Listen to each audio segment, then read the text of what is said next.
Ladies and gentlemen, it's the Short News Podcast with your host, Alex Mado.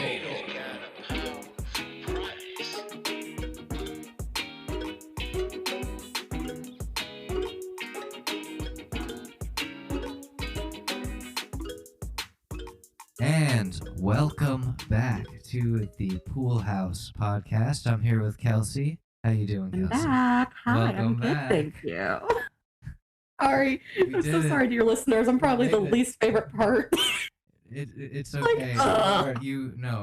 It's much welcome because if you're not here, then it's just me alone in here going, hey, you gotta shit. Yeah, you gotta know if your shit is a fart or if your fart is a shit, folks, and that's why Bidenomics is important for everyone, and for like 20 minutes straight. I'll just go. Oh no, you're rubbing off me where I'm over here like, that's why I approved Mitch McConnell to go back to work because he seemed just all right to me. He's just all right. I'm all right. Mitch and we have something in common. Is that we got two things in common. So one is that we're old, and the other is that that we're old. I forgot what was one and what was two. I don't remember either. Fuck. Oh God, but let's give a round of applause here to Kelsey. Welcome back. Thank you. Yeah, stupid.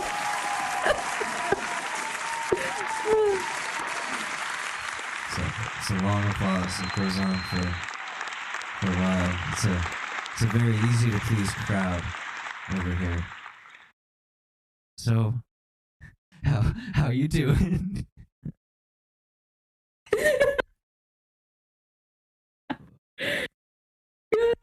Gosh, soundboard? Wait, what's up? Oh, I thought you played a soundboard noise. I was like, what was that? Did you hear any of it? No, I didn't. You didn't hear the applause? No, I didn't. No! Oh no! Oh fuck! I'll just pretend I heard it. Wait, what? Okay, Thank you for the round of applause. yeah. There was applause. It did happen, and fuck. Wait, let me see. Can you hear? Where is it? This one. Give me that pussy. Was that one audible? I heard, give me that poo, and then pause and say, Oh shit! So maybe the oh, this is device hilarious. can't I'm so capture sorry. it at the same time as the. Okay. Well, you know what? We're gonna figure this out. One more. Can you hear this?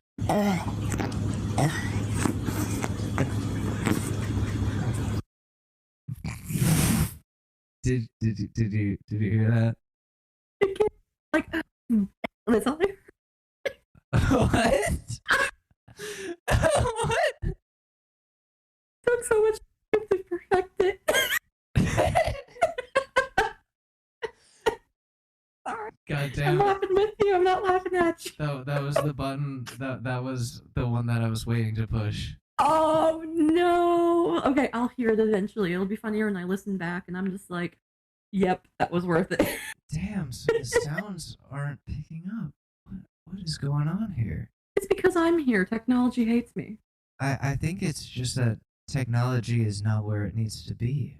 It should be. It's 2023. What the hell, man? Yeah, it's Why is sound still not sounding? It's 2023, folks, and you got people. You can go into whatever bathroom you want to go in, and Ted Cruz can't tell you otherwise, cause he's gay, folks. Breaking news: Joe Biden has called Ted Cruz gay. See, those are fighting words. I gotta give a message to the president. I will face you in one-on-one basketball for my wife's hand in marriage. In-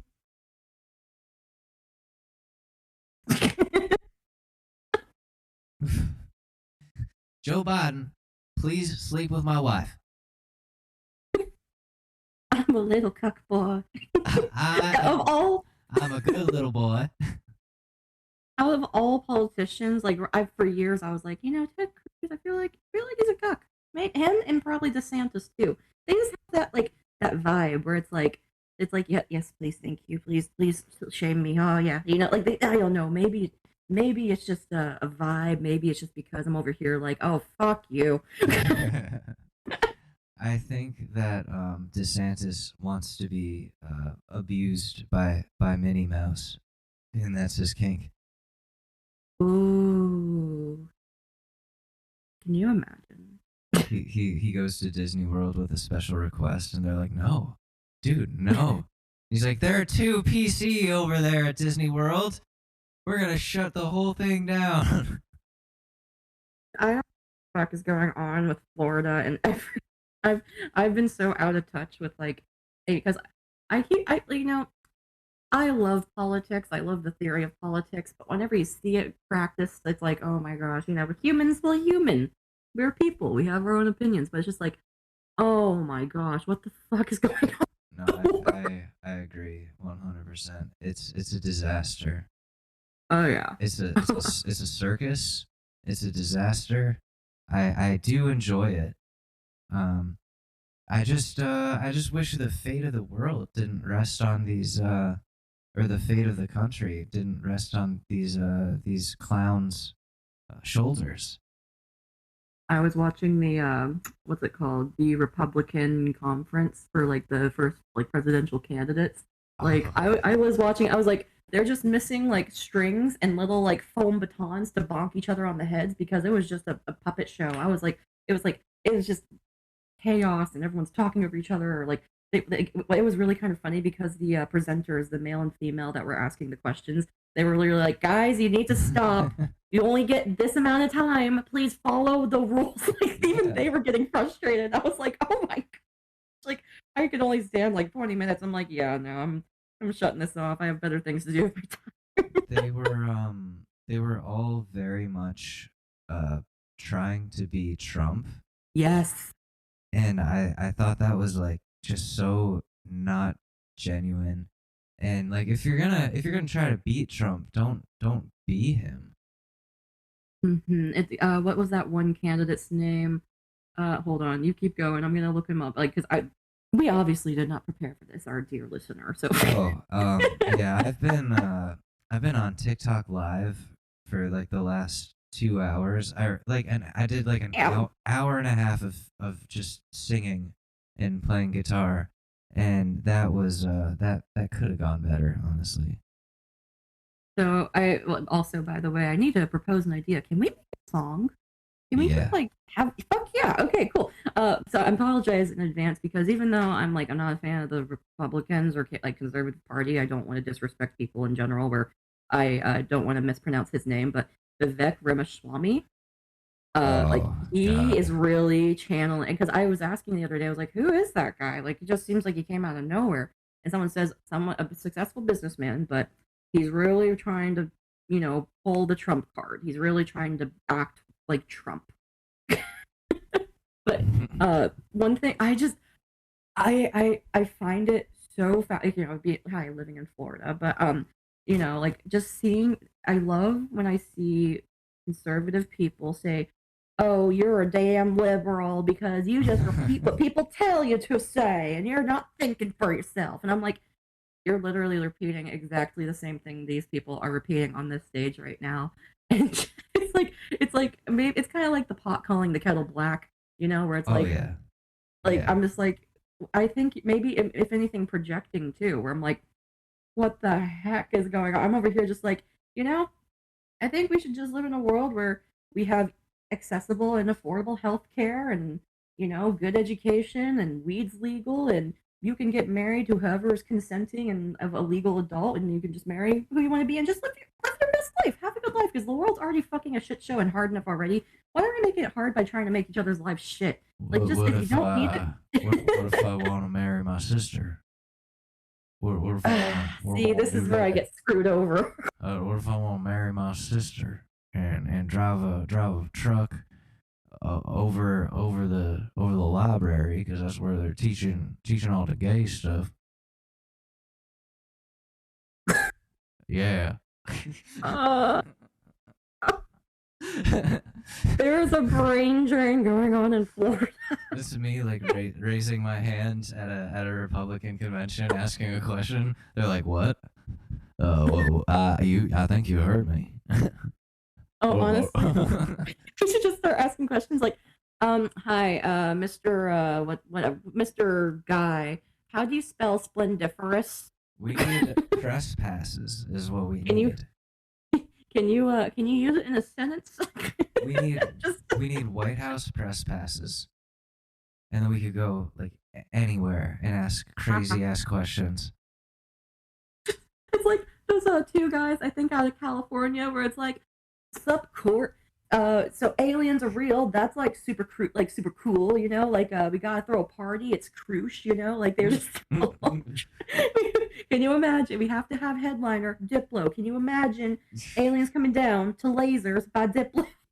They're just so fucking hilarious. We just gotta do it. We just gotta go for it. May as well. What's stopping us? Mr. President, do that thing be hanging?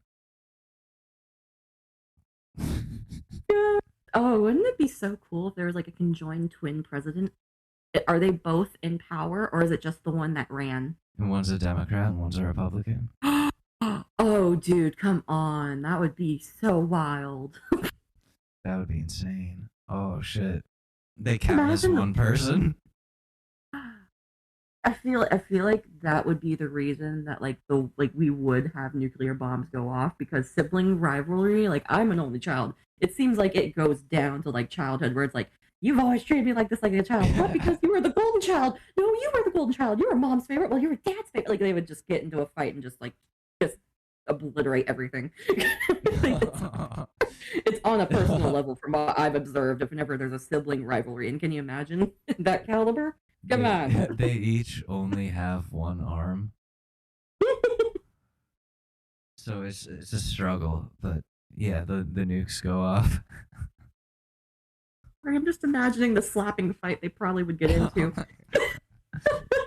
I'm going to hell. We're in trouble. The conjoined twin community is gonna come after us. Well, I mean, if there's any conjoined twins out there, and you only have you have access to one arm, and your conjoined twin has access to the other. Like, I feel like if there's ever a physical fight, one of them's gonna slap another, right? So let us know if you've ever been in a fight with your conjoined twin, and please tell me I'm not wrong, and if I'm wrong, I'm sorry. Sometimes me and my conjoined twin, we close our eyes and we each use one another's arm to touch each other, and that's oh no! That's how we is that gonna be legal in this America, Senator? Am I allowed to do that, or are we still doing the woke thing?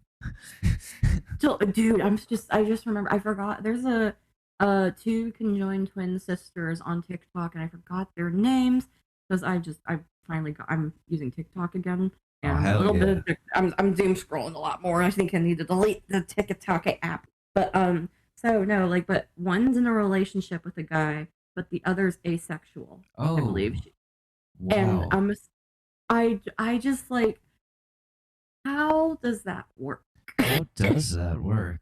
Because they have I think they're conjoined at the rib cage below, so there's one set of legs, but two upper torsos, but the inner arm parts are a little bit hard to access.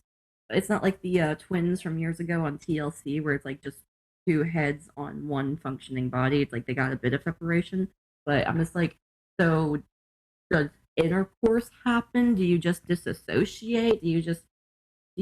Are you aware, or do you feel stuff too?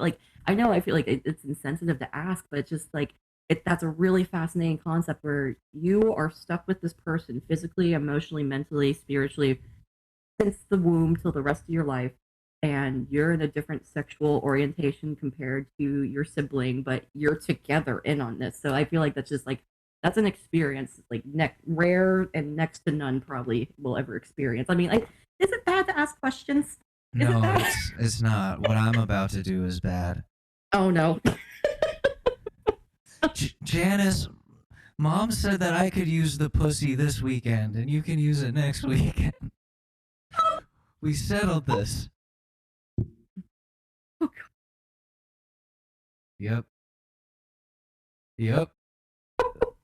Yep. I wonder if wait, so could there be the possibility of like 2 different periods, or is it all one? Like maybe it has to depend on like the reproductive system, whether there's 2 in the body or just the individual one, or it's like I don't want to take the period this week, and it's just like you can mentally shut it off and like pass the period on to your twin. Like, what? No, fuck you. I took it last month. Well, I don't want it this week. I would be like, oh, you bitch. Hey, listen, that's a better question than what I just said. What I just said was fucked up. Because I'm laughing. Am I enabling? No.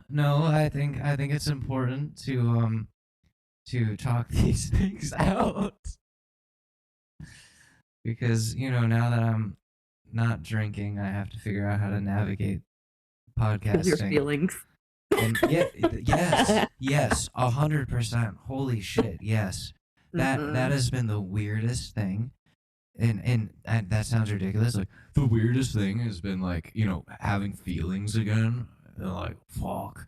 Like, sometimes I feel like I'm on my period, but I'm a dude. I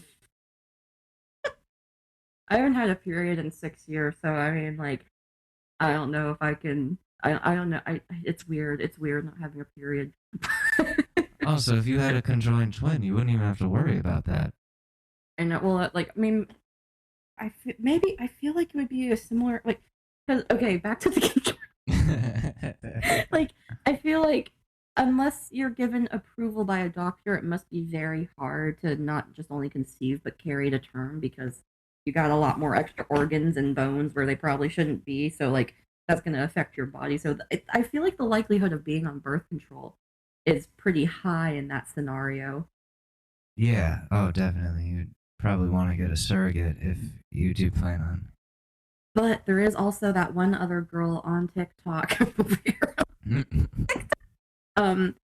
She is, I think, paraplegic, but she has this genetic disorder where it, like, I don't know, I've seen her like sparingly, but she like is wheelchair bound, and her it looks like her spine is like severely curved, which I feel like hopefully that doesn't cause any pain issues. For me, I'm over here like I take one wrong step one day and my back's hurting for a week, so I'm over here like, oh, I hope she's not in pain because that looks painful. But she has a kid too, so I think holy shit, like, yeah, it's like I'll try and find her, and like, oh, if anything, like, we'll say like the people we referenced later, if I find the people who watches, like, she's fucking, that is like, goddamn. Damn. Wow. Way to, like, she stepped her pussy up, and she's just like, like, that's more womanly than like I could ever be in my entire life. She didn't step, but oh my gosh. But yeah, I get what you mean. But like, she wiggled. Oh my gosh. No.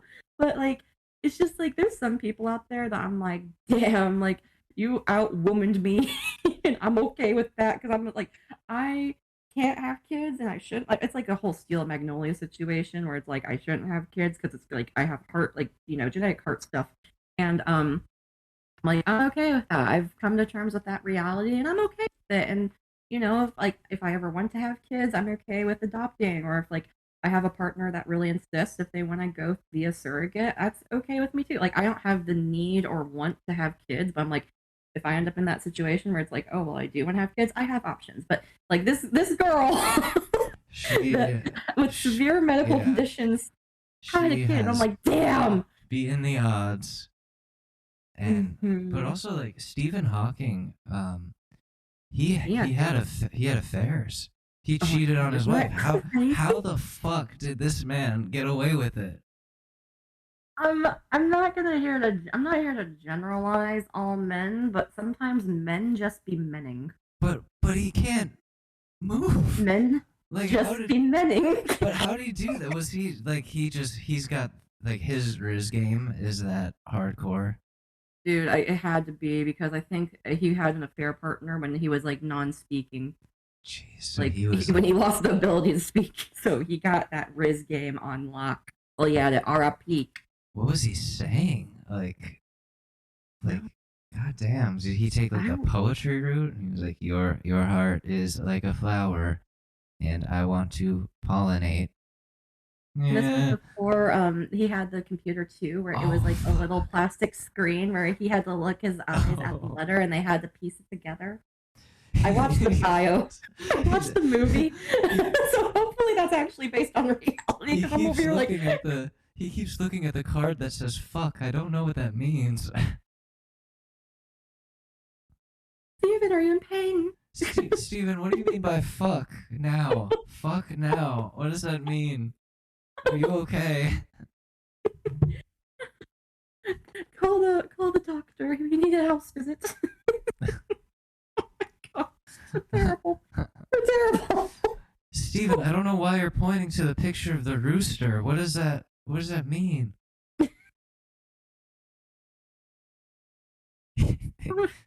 They gave him the voice thing and it just got real dirty real fast. I need to stop. No, we're not going there. We're not going there. Okay, well, going there. Oh This episode, I want it to be titled Alex and Kelsey Sell Out because I want my dream to come reality and do some Reddit stories because I'm a fiend for Reddit. I've been a fiend for Reddit for years, and once they became podcasts and exploded in popularity, I'm like, fuck yeah, that's like my source of entertainment.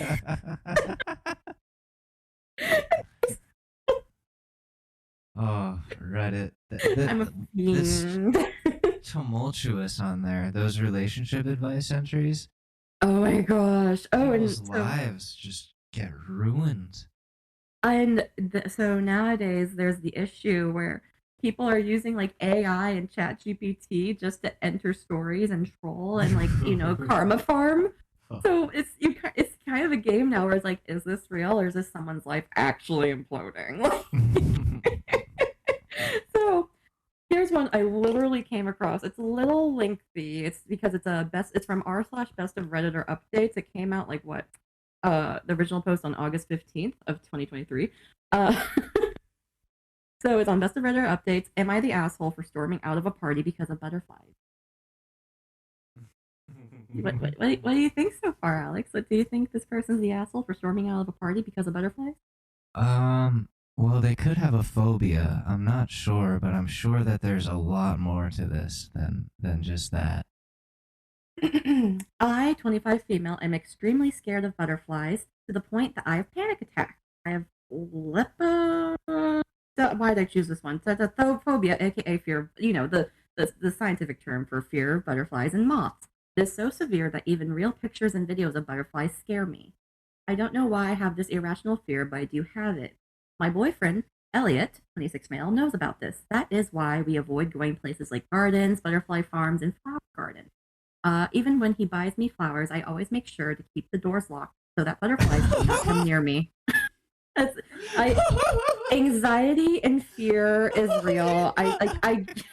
So I feel like that ration.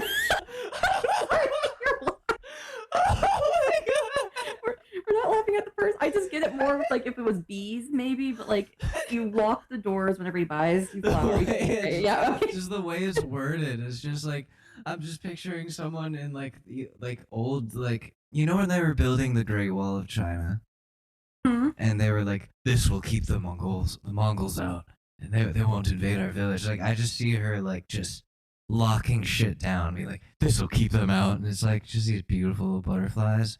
But like, late at night, you hear the block.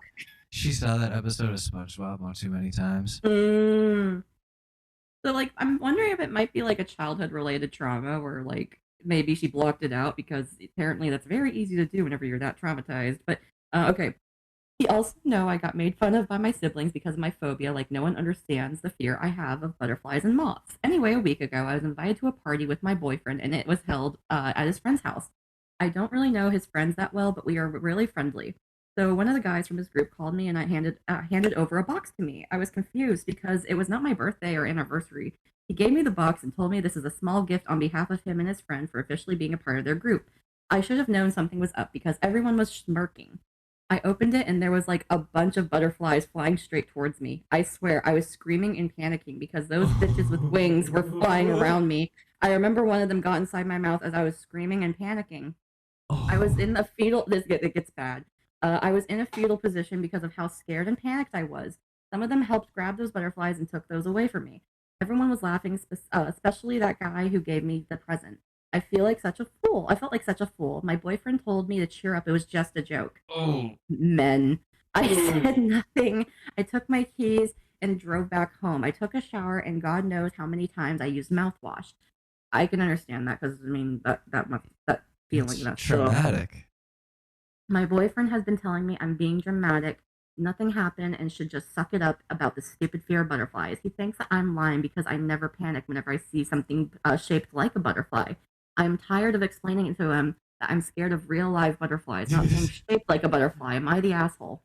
Oh my god. No, everyone else in that situation is like they knew what she was afraid of, and like You deliberately took advantage of tormented her? that. Yeah, that's like she seems to have a very like irrational or not, a very strong fear of butterflies. I don't know if like a butterfly murdered her whole family, and like now she's like okay, in all seriousness, like, yeah, no, she's not the asshole. I think her boyfriend's being insensitive as all heck. Mm-hmm. And the people who, or the person who did that, like, knew what they were doing, and it Like, was assholery. and like you said it really well, but also at the same time, it's like you are the company you keep, and also if this is someone that like you love, and not only did you like, I don't know if he was aware beforehand, but after the fact, you weren't backing up your girlfriend that you're supposed to love and protect, and like vice versa. I protect my boyfriend, and I love him, and he does the same shit for me. But it's like he wouldn't go out of the way to deliberately, like, I have food anxiety. He wouldn't put like a plate of pad thai in front of me saying, "Oh, try it." And I'm like, "I have a nut allergy." He's like, "Well, there's no nuts in it. What? There's nuts, like, I have food anxiety." But I'm just over here like that's fucked up. He would be like, "Oh yeah." He actually says, he's like, "Yeah, I just kind of stopped eating nut products because like if like sometimes I really want peanut M&Ms, but then I feel like I can't see you for 5 days because I don't want to accidentally still have like the nuts in my saliva." Oh, Accidentally jeez, hurt yeah. you. And I'm like, I get it. He's like, yeah, no, I really just don't eat them anymore because I don't want to feel that guilt. And I'm like, thank you. That was like I don't, when I, yeah. Mhm. It was like when I dated that girl who was allergic to weed, and I Yeah. was like, well, I guess I have to change my whole life now. But that's, you go out of the way because you care about the person. I'm like, Yeah.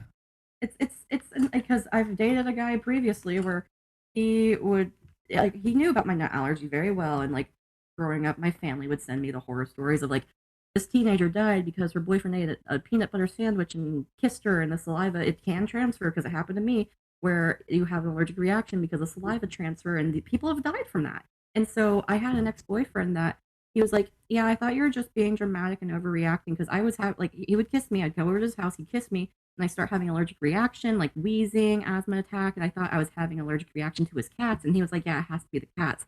Months later, he's like, "Yeah, I've been eating a peanut butter sandwich before you come over and kiss you just to see what happens." Oh, okay, that's illegal. Talk about trust issues. But That's assassination attempt. right, Holy fuck. that's fucked up. So people that care about you won't do shit like that to you. Like, that's fucked up. And so the boyfriend should have, if he was unaware, came to her defense, tried to help her calm down. But like he's telling her she's being dramatic, and like just it's anxiety, it's fear. Like, even though it might seem irrational to others, like that's that person's fear, and you can't tell them what they can or cannot feel. So it's Yeah. like that's fucked up. But there is an update. Oh, let's hear it. So 10 days later, August 25th, 2023. Okay, I'm in the mood for an update because things have shifted. I know some of you suggested breakup, but my dumb brain thought, why break up because of a prank? So I sat down to talk to him about it.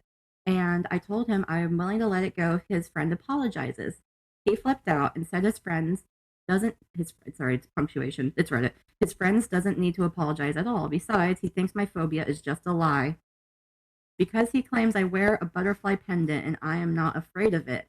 He doesn't understand. That's not how my phobia works. I'm afraid of real live butterflies, not fake ones made from gold or silver. My pendant is butterfly shaped, but far from what a butterfly is.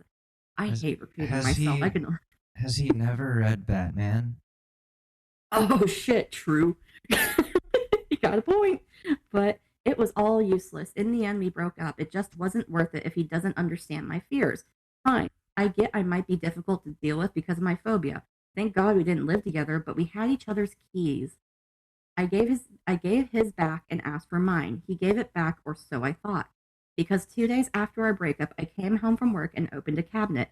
And motherfucking hell, there were butterflies. The one I am most afraid of are the dark ones. There were moths too. It was really scary for me. I had to call an exterminator and practically begging them to remove the butterfly infestation because they don't deal with it every day, so some of them refused. In the end, I was able to remove most of it, right? Some got out 2 to 3 days later. I'm afraid some laid eggs and will form into a butterfly. I can't press charges because it is not considered harmful, and since I have given up my access to my house key, I cannot press charges for breaking and entering. Nothing was stolen, but this was a sick prank. I did change my locks, but I am looking for other places. Also, people who suggested therapy. I have been in and out of therapy for 10 years. My phobia is so severe that I avoided watching the movie Mariposa when I was a kid because of the wings of the character looked like butterflies. It is slightly better now. I am sure by the age of 45, I will be able to touch a butterfly without having a panic attack. Also, thank God I am not the only person who has this unusual phobia. I half expected people to mock me, but you guys have been so supportive. Love you. Yeah, So that's the end of that. That's that'd be a really great end to the story. Like if she does eventually touch a butterfly and it's like, oh, it's not that bad. Like in therapy for 10 years, in and out of therapy for 10 years so around they're 25.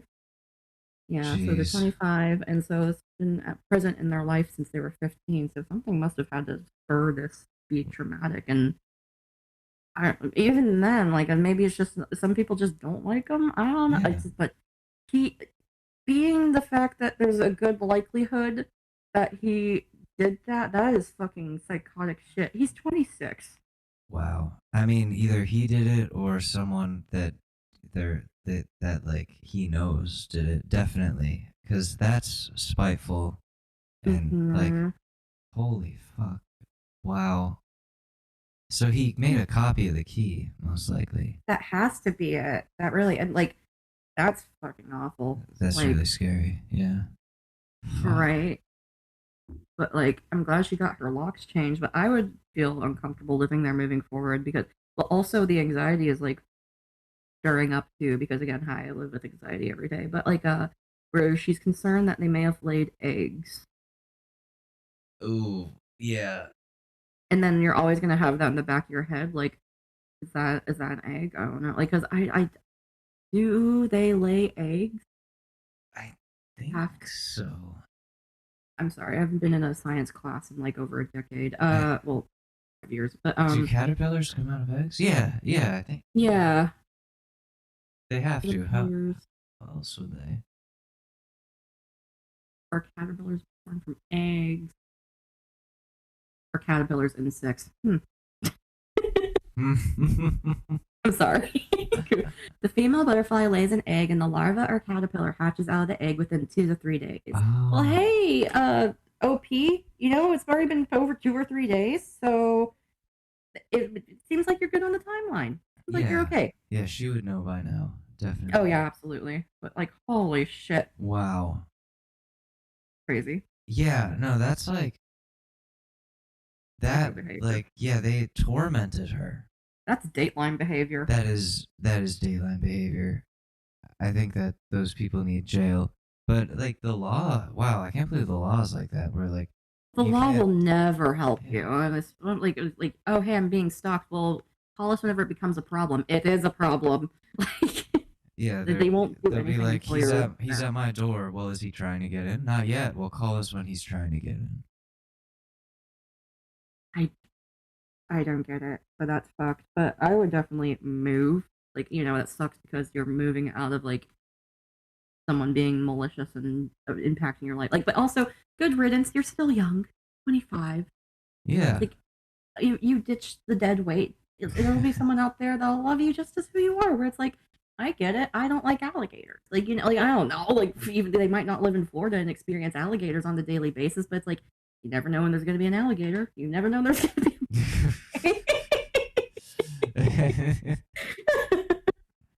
Yeah, you could just like it could just be at your door, just like ring the bell, just like who's that? Oh fuck, this is an alligator. It's a gator. It has a copy of your key. It's like how'd you get that? Oh, it's like with me and the iguanas, we beef with each other. Oh, so. Those iguanas better watch the fuck out. Oh, they're sass.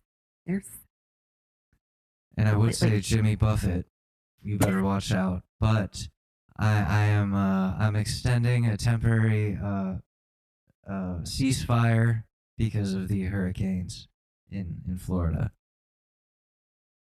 Oh no, his new Margaritaville going up near me is perfectly fine and undergoing construction. Like, everything else is destroyed. Yeah, well then fuck that old Joe Biden ass piece of shit with a guitar. Don't get me wrong, I want. I don't know words to my own fucking song. I feel like half the people in the audience don't either because they're smashed on Jimmy Buffett certified Margaritaville margaritas. $22 drinks. Oh, dude, those Margaritaville margarita drink makers are expensive, apparently. You're gonna go broke here in Margaritaville. You won't be able to afford a taxi. You're gonna have to suck some wiener to get home. Boom, boom. Do, do, do, do, do. And it's all Jimmy Buffett's fault. Do, do, do, it always is. I got copyright struck for the last. You're kidding. On Facebook though, so it's alright. Oh, that's freaking hilarious. They just made me like. They didn't even make me take it down. They were just like, you can't monetize this. I was like, okay, cool, it's fine. I didn't want to anyways. Facebook, Mark Zuckerberg. More like Zuckerberg. Oh, more like Zuckerberg. Oh. Oh. Mister, we're adding legs to the metaverse. Where are they, Mark? I look down. I don't have legs. Where are my legs, Mark? You've actually been in the metaverse? Yeah. I've been. I have a Quest 2 headset. Sometimes I pop in. If it's not something that I know I'm gonna use frequently, I'm just over here like, yeah, if I find it at a garage sale, maybe. That was a stimulus check purchase. Mine was getting my own place. That's much more useful than my virtual place. I have a house in the metaverse. Ready Player One? There's except there's only like 5 people. Oh my gosh. You actually like go in there and you like recognize people. So, oh hey, it's like a small town. It's a small village. Like with me still playing Call of Duty World War II because I like playing what's it called? It's not zombies, but like the zombie tag game where one's chosen as a zombie and then you gotta try and get everyone else into zombies. But yeah, there's a lot of people I'm over here like, oh hey, that guy, hey, that. I'm sure that more people play that game still than people in Facebook's metaverse. It's that bad. Jeez, I feel like at that point where it's like, well, we tried it. Time to axe it. They don't need it. Like the headset without that is great as a game console. The amount of simulators and like workout apps, and there's already a metaverse. It's VR chat is great, and there's so many people in there. They have no need. Like they did it so poorly that I think anyone could make a better metaverse. Damn. You don't even have legs. Where are my legs? I need legs. I fell. Where are my legs? It's me, the president. Oh my god, one time I put, this sounds like wrong. This sounds mean, but like I had a VR headset before the Oculus or the Meta Quest because they rebranded. Um, and it was like one that you plug into the computer, and I was playing this game, and my ex, who will remain unnamed, she was like, "Oh, I want to see my grandma do this." And I was like, "Oh, okay. I mean, are you sure? Like, she might get disoriented." And like everyone there was like, "Yeah, yeah, let's do it." So they bring her in, they put it on her. She immediately falls over. Like, Oh second no. it goes over her eyes, she's just, Oh no. Like I only tried one headset one time like years ago at like a Microsoft store and like I got woozy where they were like, "Do you want the chair? That's why we have the chair." And I'm like, "Yes, please." It does take some getting used to. I think like it took me at least a few hours of having it on to not get the motion sickness. That's a huge barrier to entry. With those is like the comfort level or the initial comfort level, because like once you get through that, then it becomes super enjoyable.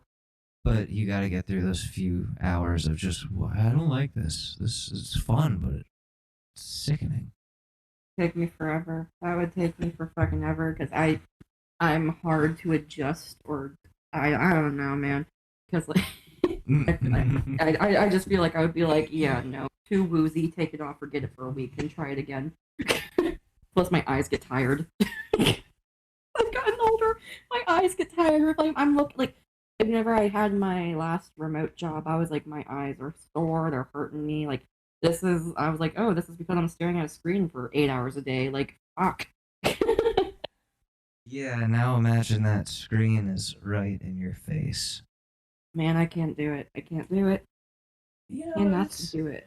It's fun though. I will say that. Like, there's this golf game. It's more of a simulator, and like there's actual courses that like in real life that you can play in the metaverse, and significantly cheaper. I would say like buying the headset and then getting this game already you're like saving so much money instead of like going to Pebble Beach and paying whatever it is to just play one time. Less painful on your back too. It's like Wii all over again, but in your face. Because yeah. like I golf. I don't golf well, but I like going to the range and hitting some balls because I like to take my anger out on some things in a healthy method. So I like to go golf. But what like there's sometimes where like the next day I'm like I'm sore, like I'm hurting, like it's bad. Yeah. Oh yeah. I haven't real golfed in many years. I've just been simulator guy. But it was, yeah, you would wake up the next day and just be like, fuck, really? From golf? I feel like this. I know. But then you remember that like race car drivers get sore. And it's like, oh, okay. Yeah. That's all right then. With the high crash risk, I would get sore too, but also just sitting there. Oh my gosh, how long's a NASCAR race? A lot of them like 500 laps. Ooh, that.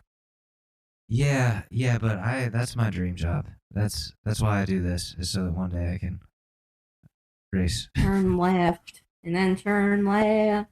And turn left again. I want to be the rival of Frankie Muniz. Once he makes it to the big leagues in NASCAR, I want to show up and be like, "Oh, Frankie Muniz, I have come here to defeat you."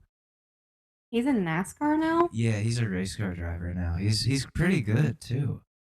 Because I know he does that like specialty racing, but like I didn't know he was gonna do NASCAR. What the hell? He's in ARCA, I think it's called right now. But he's doing really well, and I think the plan there is to go into like the big boys with the Earnhardts and the whoever Kyle Busch and those guys. Frankie? And Frankie Muniz. Malcolm is no longer in the middle, folks. He is in first place. He's so sick of that, I guarantee you. I can only imagine. But maybe, I don't know. They interview him at pit lane after he wins. They're like, Frankie, well, looks like Malcolm is no longer in the middle. He punches the guy in the face. I'm fucking sick of it. If there's two people in this world that give me the same energy, it's Frankie Muniz and Daniel Radcliffe. Yes. Yeah, Mhm. very much like I don't want to be in the spotlight for this shit anymore. I want to do something different. And they're both like pretty short. Yeah, they're both They're little guys, short child kings. stars, short kings. Mm-hmm. Both fathers now. Have facial hair, but not like full facial hair. Yeah. It's like, you know it's hair, but it's not like fully. You know it's not going to become a beard. It's just there. Looks like Malcolm is no longer in the middle. Ow! I'm 45 years old, dude. No, I don't think he is. He's like probably I think he's in his 30s. All right, How old Google. is Frankie Muniz? Oh, wow, shit. 37. 37. Okay. Not 45. I'm 37. I've been on that show in 15 years. Please. Breaking Bad has happened since then. I'm the same height as Frankie Muniz. How tall is he? He's 5'5". Oh, I'm taller than Frankie Muniz. Hell yeah. Well, I also like to do guy math, where guys usually add an inch or two to their height. So there's a good likelihood he's actually 5'4", because I'll meet guys all the time where it's like, yeah, I'm like 5'6", 5'7". I'm like, I'm taller than you. Damn, so he's my girlfriend's height. Mhm. Oh, Frankie Muniz. Come here and kiss me sweetly, Frankie Muniz. Oh, Frankie. Have you ever seen that movie, Talladega Nights, The Ballad of Yes. Ricky Bobby? Yeah, that's Yes, gonna be me of course. when I course. join NASCAR. I'm like, Frankie, I have come all the way from France to defeat you. And they're like, he's actually from Danbury, Connecticut. And I'm like, shut the fuck up. Shut the fuck up. I'm a gay French man. He's actually bisexual. You shut up. He has a girlfriend. She's in the parking lot. Hey, stop telling my story. I don't know you. How do you know me? Frankie, you can Google. you can kiss me right now, and I will go back to France or Danbury, Connecticut, and you will never see me again. And he's just like, oh no, I don't want to do that. I'm just like, oh fuck. Well, it was worth a shot. I'll see you on the track. Your accent. It was bullshit. That was a fake accent. This one's fake too. I don't know how I sound. I've had too many head injuries. I've had like 6 concussions. Like short-term memory loss, but for accents. The next day I come in, I'm just Joe Biden on the track. Hey, you ready? I'm ready to drive and go left. They're like, sir, you're going right. I'm going left. If I say I'm going left. Right into the wall.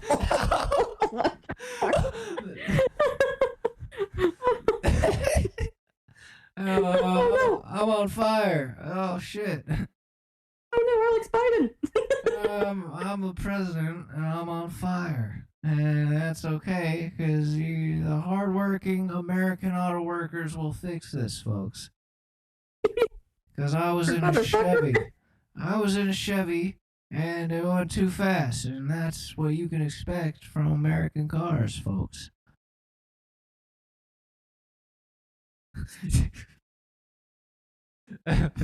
I'm sorry.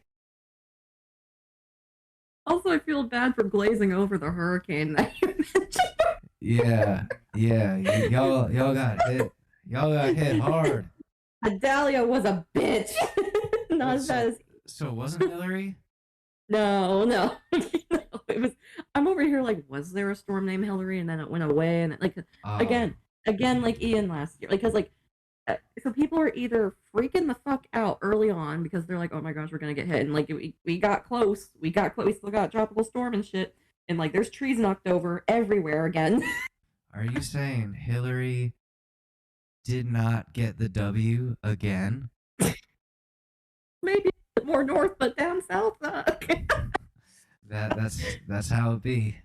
That's how it be. But like, no, like Idalia, like. You know, obviously destruction and peace and love to everyone that's been affected, but at the same time, I was just like, fuck, man. Oh, it was not fun. I was stuck in the house all Oh, okay. You know, I already told Alex my month I had, but, you know, just the cherry on top, I was served jury summons, and my jury summons were on the day of the hurricane. And I'm emailing the jury, the county clerk, like, hey, what's the protocol for a damn hurricane? Are you still expecting me to drive my ass tomorrow morning? Which I wasn't even driving. My lovely boyfriend was going to drive me because I was like, I don't like driving that early. It's too early. I'm a tired tired, sleepy bitch. And so he was like, I was like, I'll just get an Uber. And he was like, what? No, I'll drive you. What the fuck? And so stayed over. And like, there were some points where I was concerned because it wasn't the actual storm itself. Because I lived Ian. Like, I've seen the worst of the worst. Like, we were in the bands of Idalia the whole time, but like, I was like, oh yeah, we had worse bands in middle of Florida where it was like way worse tropical storm, tornado warning, tornado watch wise. Like, so, and I grew up in Texas and, you know, I've experienced tornado. Like, okay, besides the point, sorry, ADHD. Okay, but like, I was like, I emailed the day before because if you don't know this about jury summons, hi, here's a quick life lesson with Kelsey. So, you are served the papers and you you're given a number and you have to call after 5 p.m. the night before you're supposed to go to your summons and see if your number or your group's going to be called that day. And then you show up and then you keep doing that for the next few days until they say you don't have to come or it's canceled or you're no longer needed. So I sent out an email prior saying like, hey, with the impending storm, you know, I'd appreciate any advice or like, any tips whatsoever because like, you know, like, are you still expecting us to come in?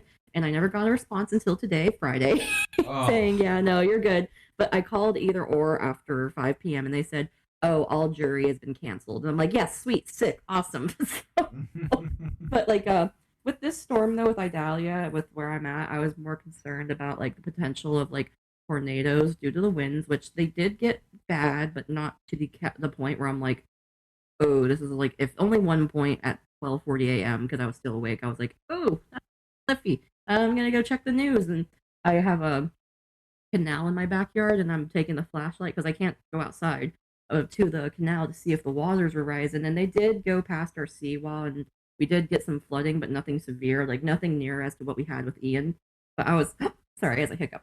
I was like, oh no, the waters are rising. Because like, even though you know you're more than likely good, just whenever you see the water come over the wall, it's like, no, that's a lot of water. Yeah, no, that's gotta be anxiety inducing. You're just sitting there watching it, just like, it's rising. There it is.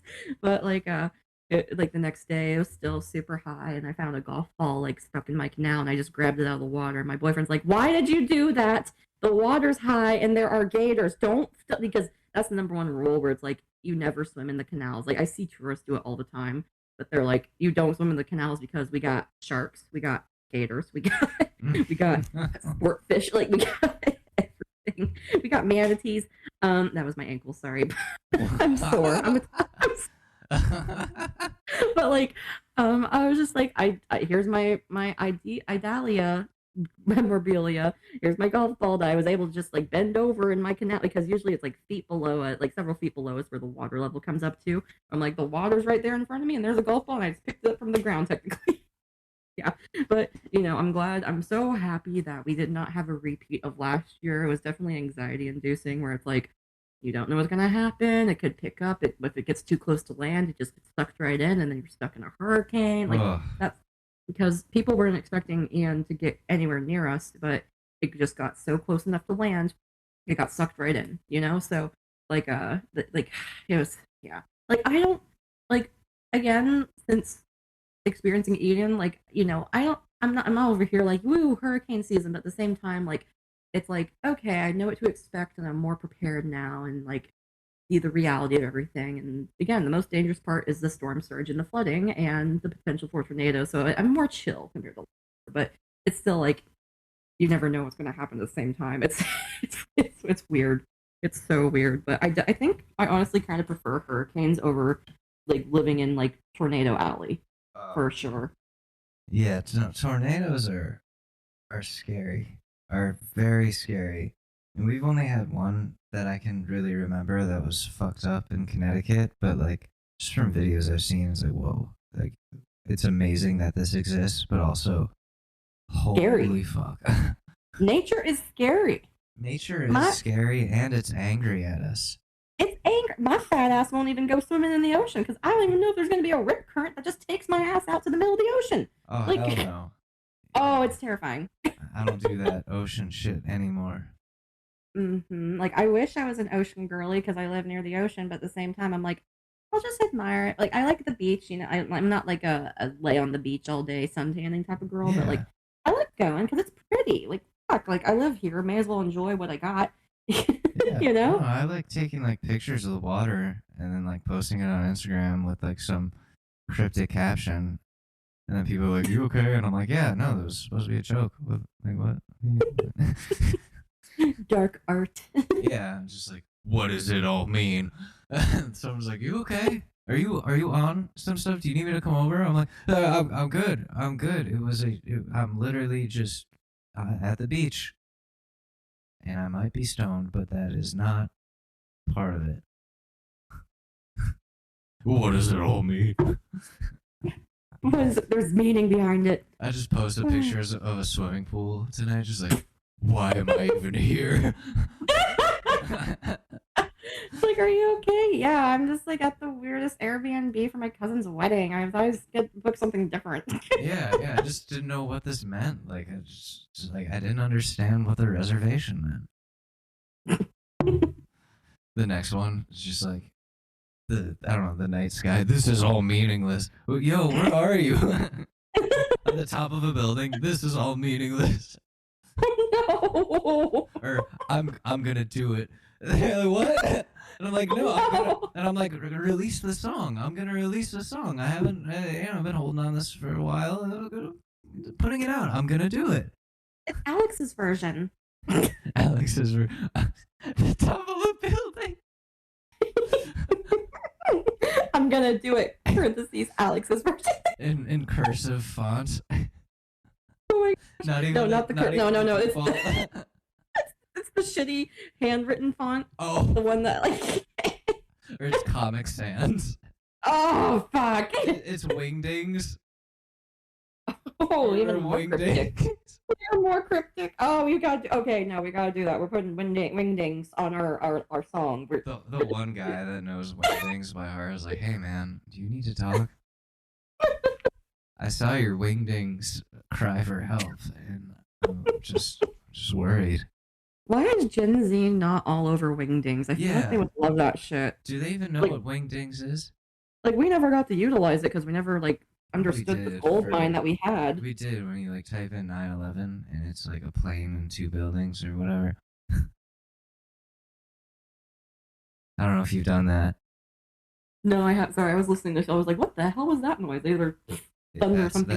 That's the government.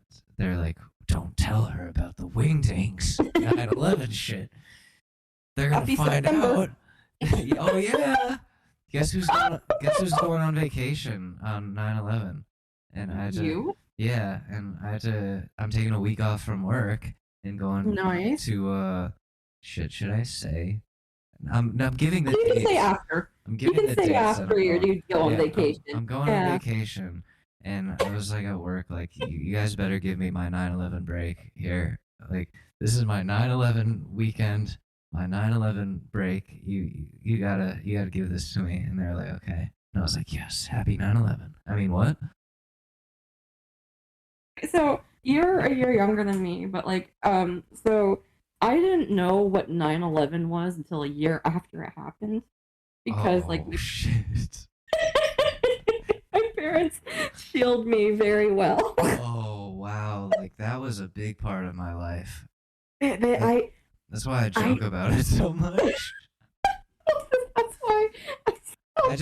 I remember it so well. Like that's part of it, and like having seen it in real time, like on TV, but like in the kitchen. My parents were supposed to go to the city that day, and I was supposed to have a babysitter, and I was like pissed off that the babysitter wasn't coming. And my parents were like, Alex, there's a terrorist attack. I'm like, I don't even know what that means, but I'm mad that the babysitter's not coming to play Sonic with me. And that was my 9/11. Where was I? I was in my kitchen. Pissed.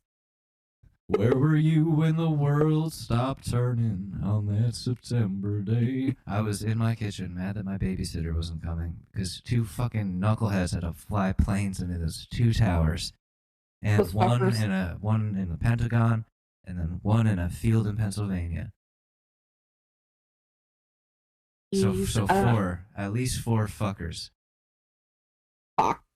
They had to run. I'm like, fuck, man. Like, I'll get into that in a second, but I'm just like, for me, my 9/11 was that I was at school, and next thing you know, like, everyone's like, oh, school's closing early today, and like, my dad picked me up, and I was like, he worked downtown, and then like, I lived in like a suburb in like a DFW Metroplex suburbia, and like not out there, no, yeah, besides the point. So like, I was happy because I was like, yay, half day of school. Yeah. No I was 6 school. years old, and like I get home, and my mom's home because she also worked downtown at that time, and she's like crying on the couch and watching the TV, and she turns the TV off, and I was like, my dad's like, go hug your mom, and I was like, Mom, what's wrong? She's like, just something happened, and then I didn't know. Like they just jeez. never, I never knew, and so yeah, that was like yeah. I feel like I was like, I don't know if I'm happy about that or like where it's like they were like, yeah, it happened, and I didn't know until a year later where they're like the first year memorial after 9/11. I'm like, what the fuck is 9/11? Like I would Yeah, when they started calling it 9/11, I was like, wait, what? I was like, oh yeah, last year. Fuck, that's right. We're calling it this now? Okay. And like, I'm not. Yeah. Mm-hmm. Oh, what was I'm it? not. Oh, go ahead. Oh, go ahead. No, I was just gonna ask you, do you remember that shift though, where like one day you came in and like all of a sudden like we had to do the Pledge of Allegiance? Yeah, like every fucking day. Yep. Yeah, and we also, being in Texas, we had to do the Texas Pledge of Allegiance every day too. Oh. Mm-hmm. Oh, God. There's two of them. There's two of them. Oh, God. And I was one of those kids who'd sit for the pledge, like in high school, and people would be like, you support the terrorists. I'm like, no, I just don't think this country sticks up for people like me. I feel like there's either like I don't know. I was one of those little shitheads too, where I was like, I also had like a little bit of like an existential crisis where I'm like, what am I? Apparently I'm Canadian, but I was born in America. Like I don't know what my identity is. I was just like I was going through it because like I found out at the border when I was 16, like, oh yeah, you're Canadian by the way, have fun, and I'm like, what? Oh fuck. And they didn't give me the stamp to like get back into America. They're like, yeah, you're Canadian. And I'm like, I have an American passport. They're like, yeah, you don't need the stamp because you're Canadian. I'm like, I think I'm gonna need it to get back. It was like I had to have a talk with the TSA going on the way back in. They're like, where's your stamp? And I'm like, like this is exactly what happened. I don't know what the fuck to do. The woman was just like, welcome to Canada. You're Canadian. And I'm like, what? Oh God. So I was over here like, that's one thing too where I'm not patriotic at all. Like, not in the sense where it's like I'm over here like I hate America. It's like when it's one of those things where it's like my identity is not based on my like nationalism or patriotism. Like like I don't know. I'm like, but because I just observe people, and it's like whenever someone makes their entire identity about being patriotic, I'm like, okay, but where's the substance to you? Like, and I'm not saying it's like every person, like, it's just like whenever that's all your personality is, it's like, I don't know. I just. No, I get that. There's too many things that I want to change about this country for me to be considered patriotic, I think. Mm-hmm. Like, a lot of, like, the patriots that I grew up with or knew, they think everything is perfect. Right. Or, like, I don't know. It's just, we live in a weird time, and I'm over here, like, there's so much more going on in the world and in life where this is the priority. Like, I just feel like some people, like, because, again, hi, Florida, like, it becomes such a strain on people, I believe, where that's all they talk about, that's all they worry about, and the damn liberals and Democrats are ruining this country, and it's like, why are you living your life where it's like you're just angry most of the time? It's just like you're upset like a good portion of the time, and it's like, why do you want to be upset? Like, don't you want to kind of be happy? Like, you can be conservative, but you don't have to, like, it's just, if you're letting it impede your life so much where it's like you're just mad all the time, I don't think that's like a quality of life, Oh, no, absolutely not. And I don't think social media helps. Like, Oh, no. Twitter, it's just not a good thing. Like, it's hurting us all. Mm-hmm. And social media and the internet took what used to be a big world and put it all on our fingertips, and now like that's where I also think like a lot of anxieties come from too, where you have overexposure to like all the chaos and bad things in the world that's happening all at once, and you have exposure to it. And like, not only do I think you would get desensitized to all this sort of stuff, but at the same time, it's like, oh, there's a looming sense of impending doom 24/7, and I can't do anything about it because I'm just one ant in this colony, you know? Like, Yeah, and we're like always connected all the time. Like always. always reachable, always being notified of things going on. Just everything is in our faces all the time. And sometimes I appreciate it. Sometimes I'm like, I love just like being connected and just being able to go on this fucking rectangle in my hand and find anything that I want. You want a recipe? Got it. Want information on something going on in the world? Got it. Want to call a friend? Does that too.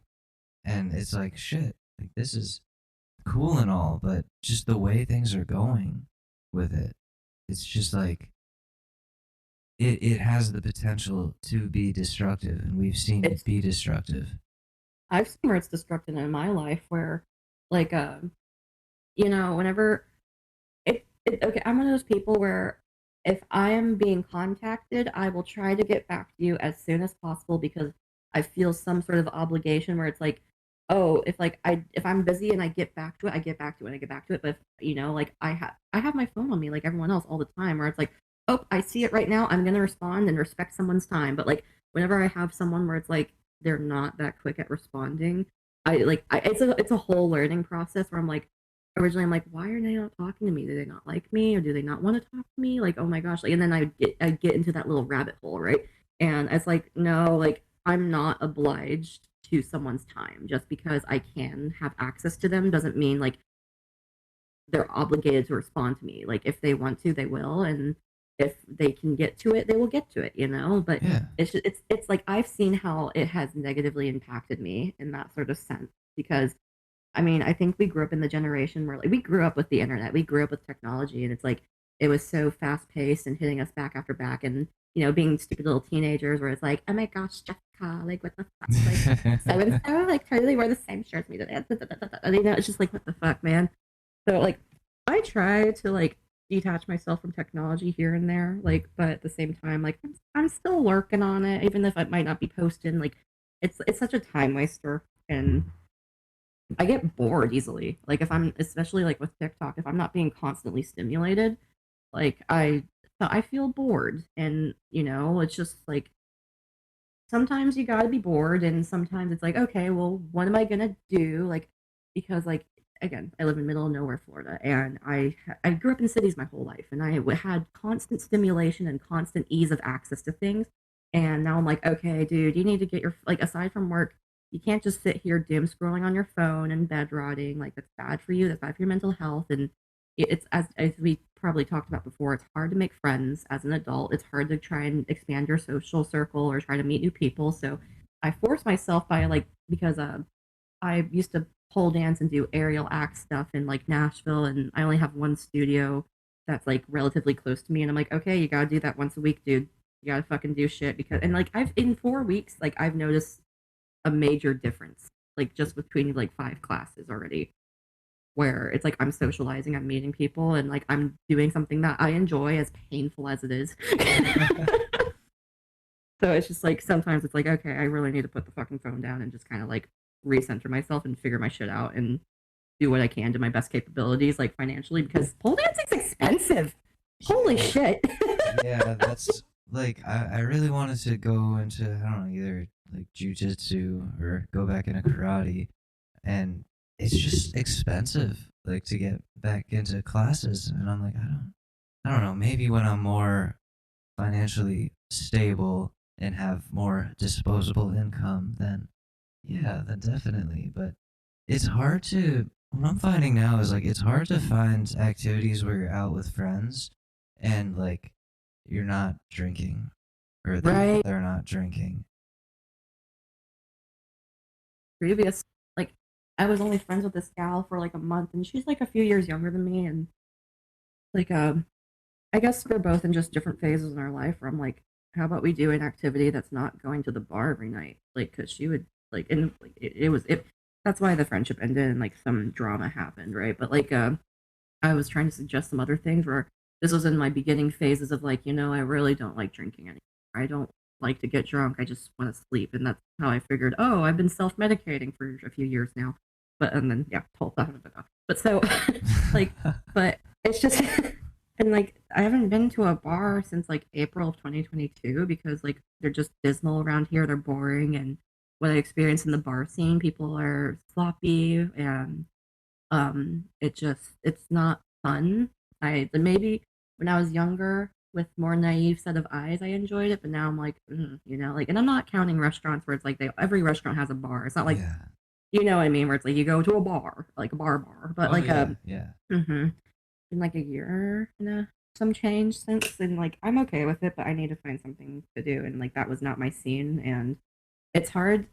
I don't know. I guess it just depends per person because, like, whenever it comes to your sobriety, like, you are in charge of your sobriety and not others. And so, if your friends are constantly saying, let's go to a bar, then it's like, hey, let's try and change the scenery so we can do something we all enjoy because I am not enjoying this anymore. I don't enjoy going to the bar, whether because I just don't enjoy it or I'm tempted.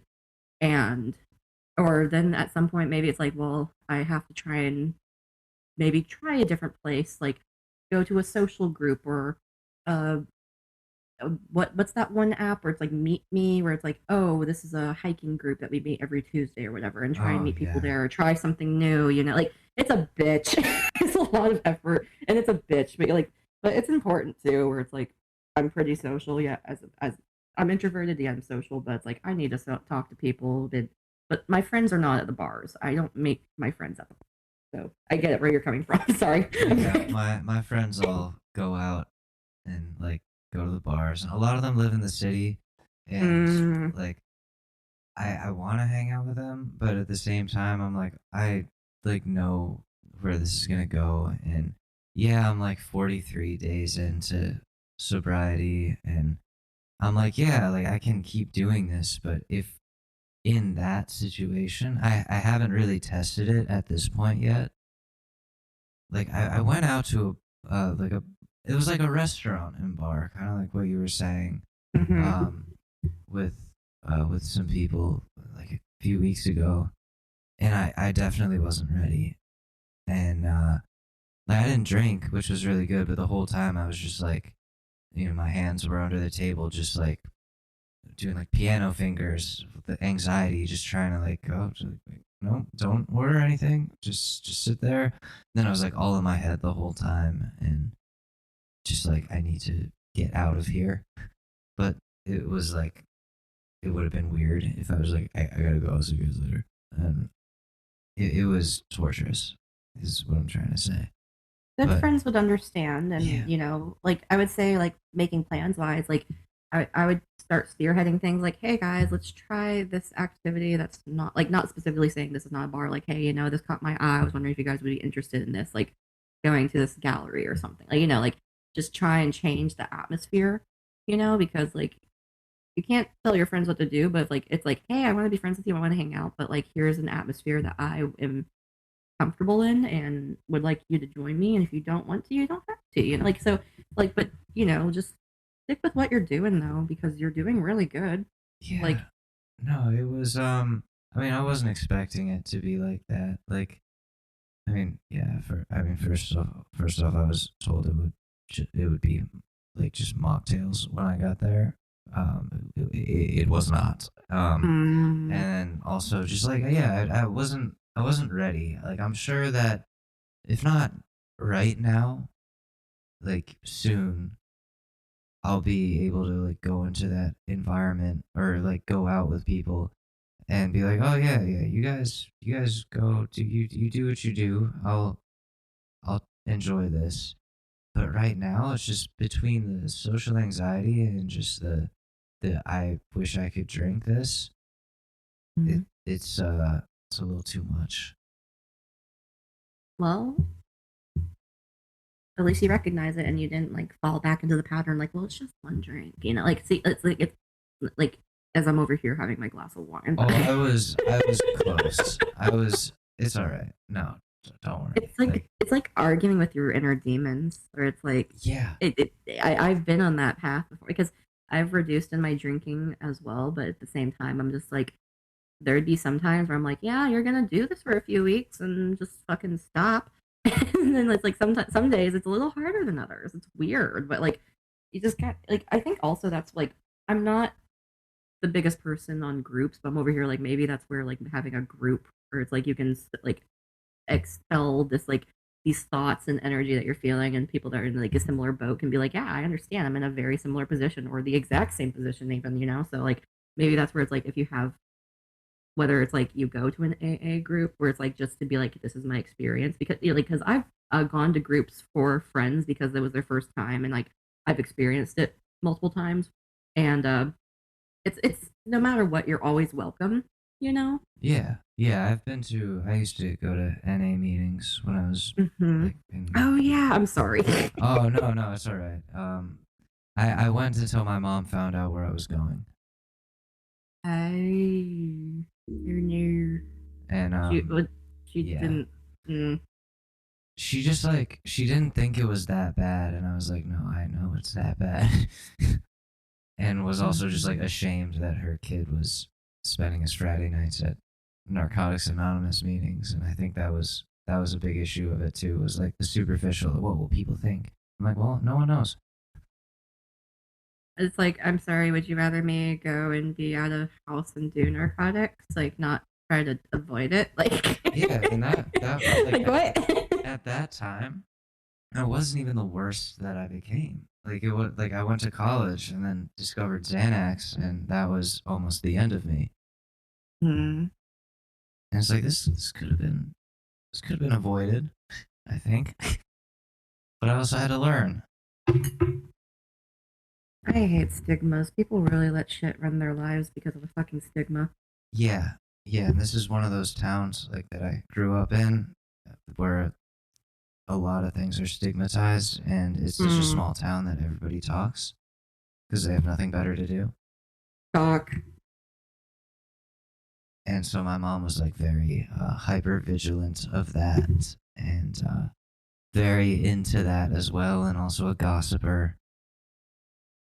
So it's like, geez, like the worst stuff that ever came back about me to her was either I think your son is gay, or like your son said that you said this mean thing to him. Is that true?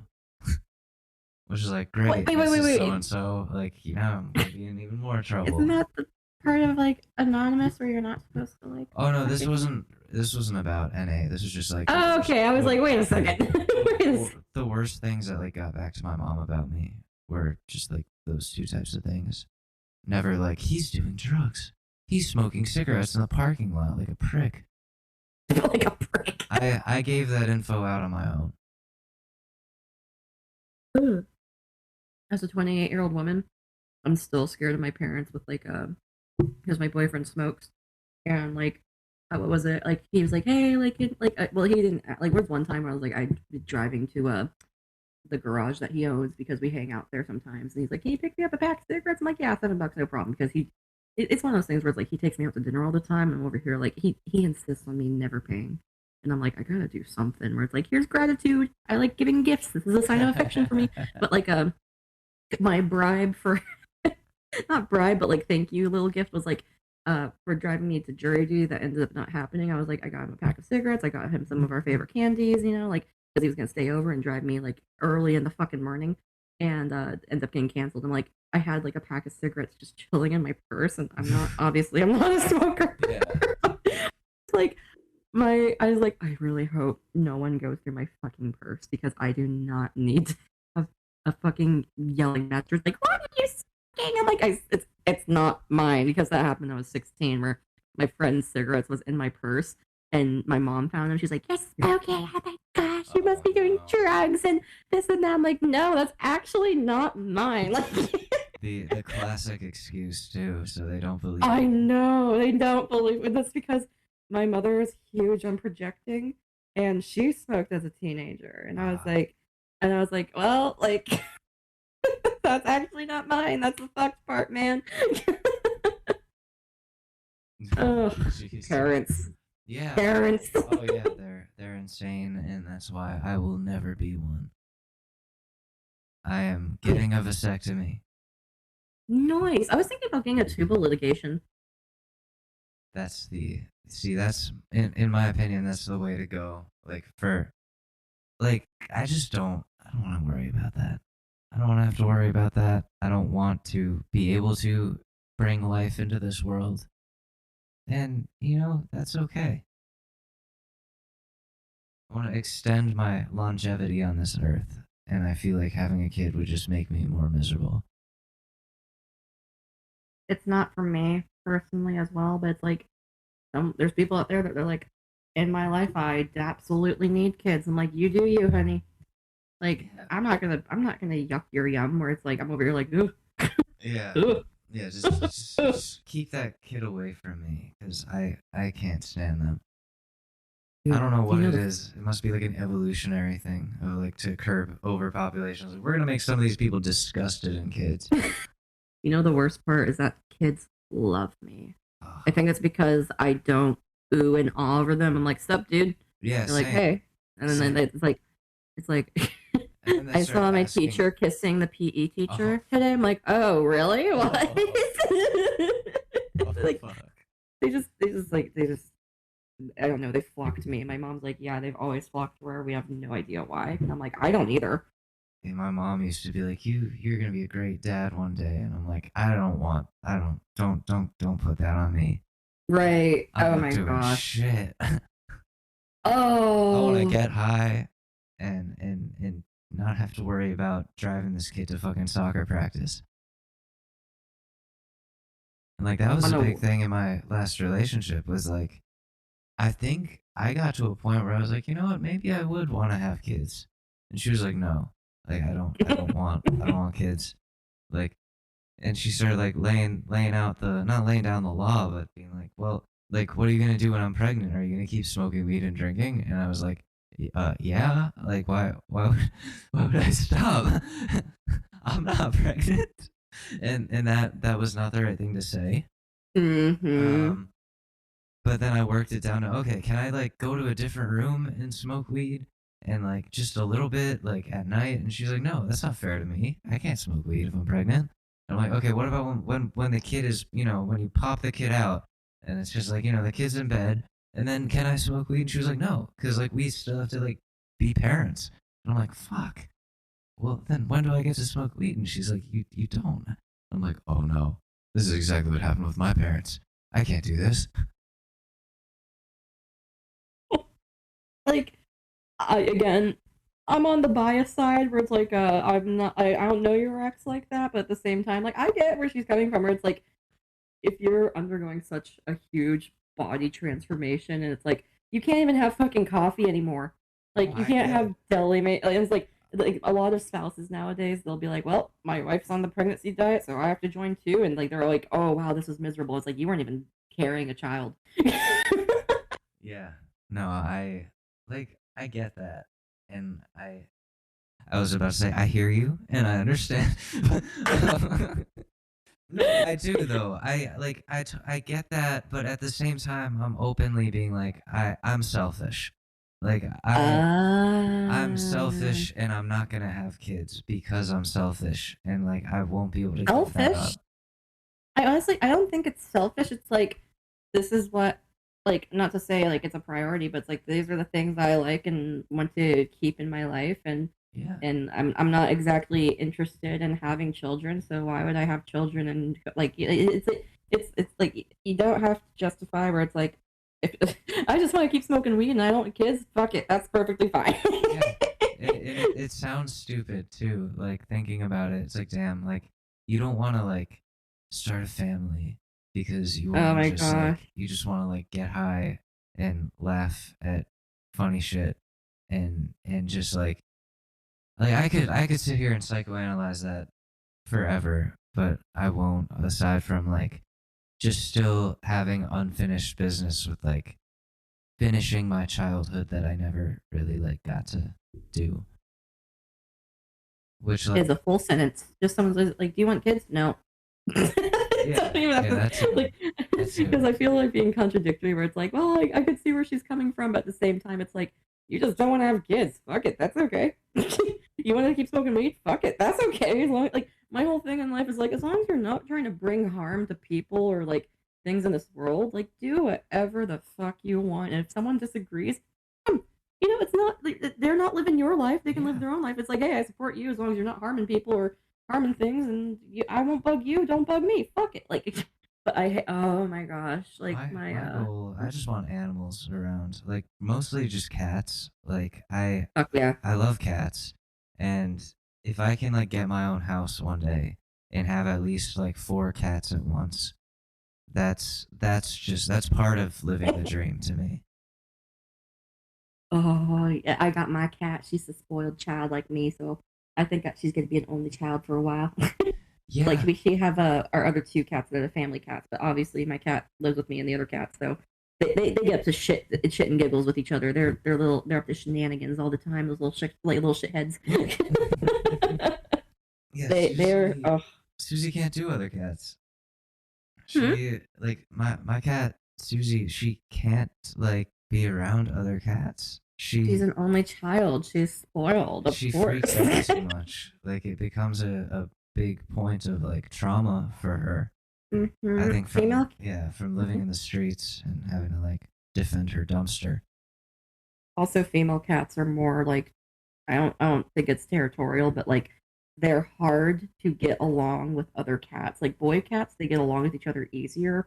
But like if you introduce a female cat, you might have complications. But trying to introduce 2 female cats to each other rarely ever works. There's something. It's like it's a whole thing. But like we got really lucky with my cat because I was like, she's a girl. We have 2 boy cats. Apparently, girl cats are the hardest to introduce to new cats. But like she got used to them.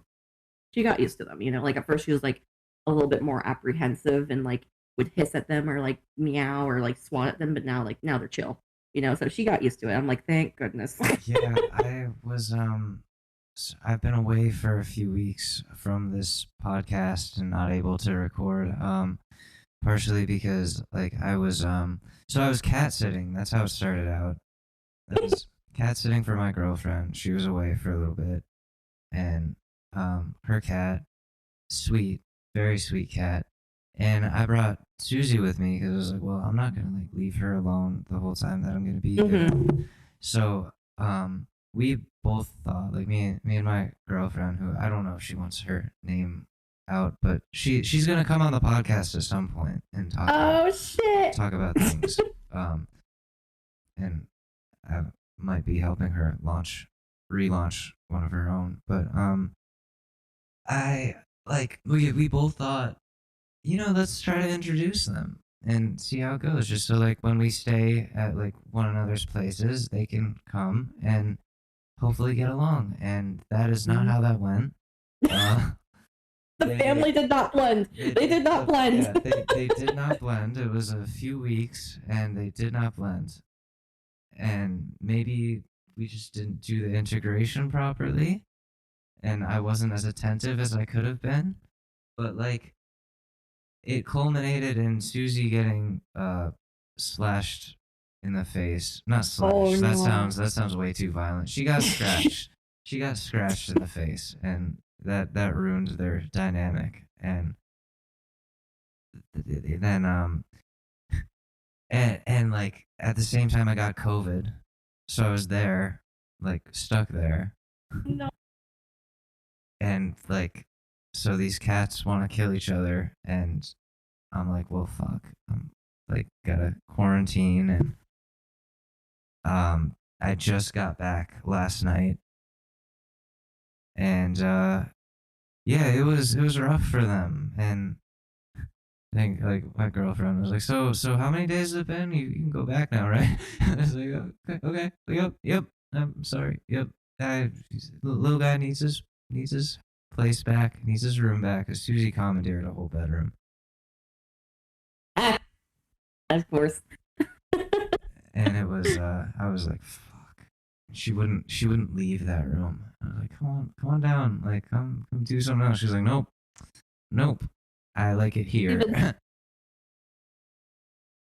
like how my cat, it's like, oh, where's Hoochie? Oh, in her room. Well, the whole house is her room, so I mean, she runs this place. We are. I will give us credit. We are for sure cat parents. We might not be parents, but hell yeah, we're cat parents. I mean, cat parents is better because, like, yeah, they can kind of talk back, but like, you don't have to put them through college, which is a College. plus. 10 grand annual fees for cat Yeah. college. Yeah, my cat isn't taking out student loans, which is good. That you know of. Yeah. Oh fuck. Oh, I come Have you home checked from her work. credit? I come home from work one day. She's just on my computer taking online classes. With It's like, little oh, glasses shit. on. Yeah, yeah, with her little glasses on. She does have glasses. They're not And like, prescription, oh yeah. but they're And- just cute. You're like, okay, well, what's your major, Susie? And it's like, well, liberal arts. Sociology? God damn. Oh, fuck. Just like your father. Oh, gosh. Now both of us aren't gonna have good jobs, Susie. God damn it. What's your plan? She's like, meow. I'm like, who's gonna pay for the master's degree? Huh? Who's paying for that? She's like, meow. I'm like, what scholarship? Oh my gosh, this is my life. I literally have like 20 post-it notes on my wall because I hate my job so much. I've been applying for jobs like no other, but I'm like, okay, should I just try and grab like a basic 9 to 5 just so I can get like financial income and like get a master's or something? Because like my parents are like, yep, bachelor's cover, master's all on you. Yeah. That's how it be. It do be like that. And then doctorate, it's like, what are you doing? What the Oh, I fuck? know, right? It's like you just want to be in school for the rest of your life, honestly. That's I love that comment. And then the other that I love about my ex is like when I tell people, because like, oh, one time at work this person was like, I don't know how we started talking about my situation, but she was like, wait, so what is she getting her doctorate in? And I was like, linguistics. And this lady started laughing. She was like, what is she gonna do with that? Like, speak? And I'm like, yeah, I guess. I mean, like, write about speaking. And she was like, yeah, let's see where that goes. I was like, I mean, well, fuck you too, lady. Where's your Well- doctorate? well, listen, I needed that in that moment. That felt good to me. I was like, haha, you went off and did what you did in another country, and your doctor isn't gonna even be worth much. Yeah, and I'm petty, and I need this right now, and that was that. Get But, it? yeah, you know what? No, like I don't think. Yeah, I don't agree with that lady. I think it is useful, but you're also gonna be in a lot of debt.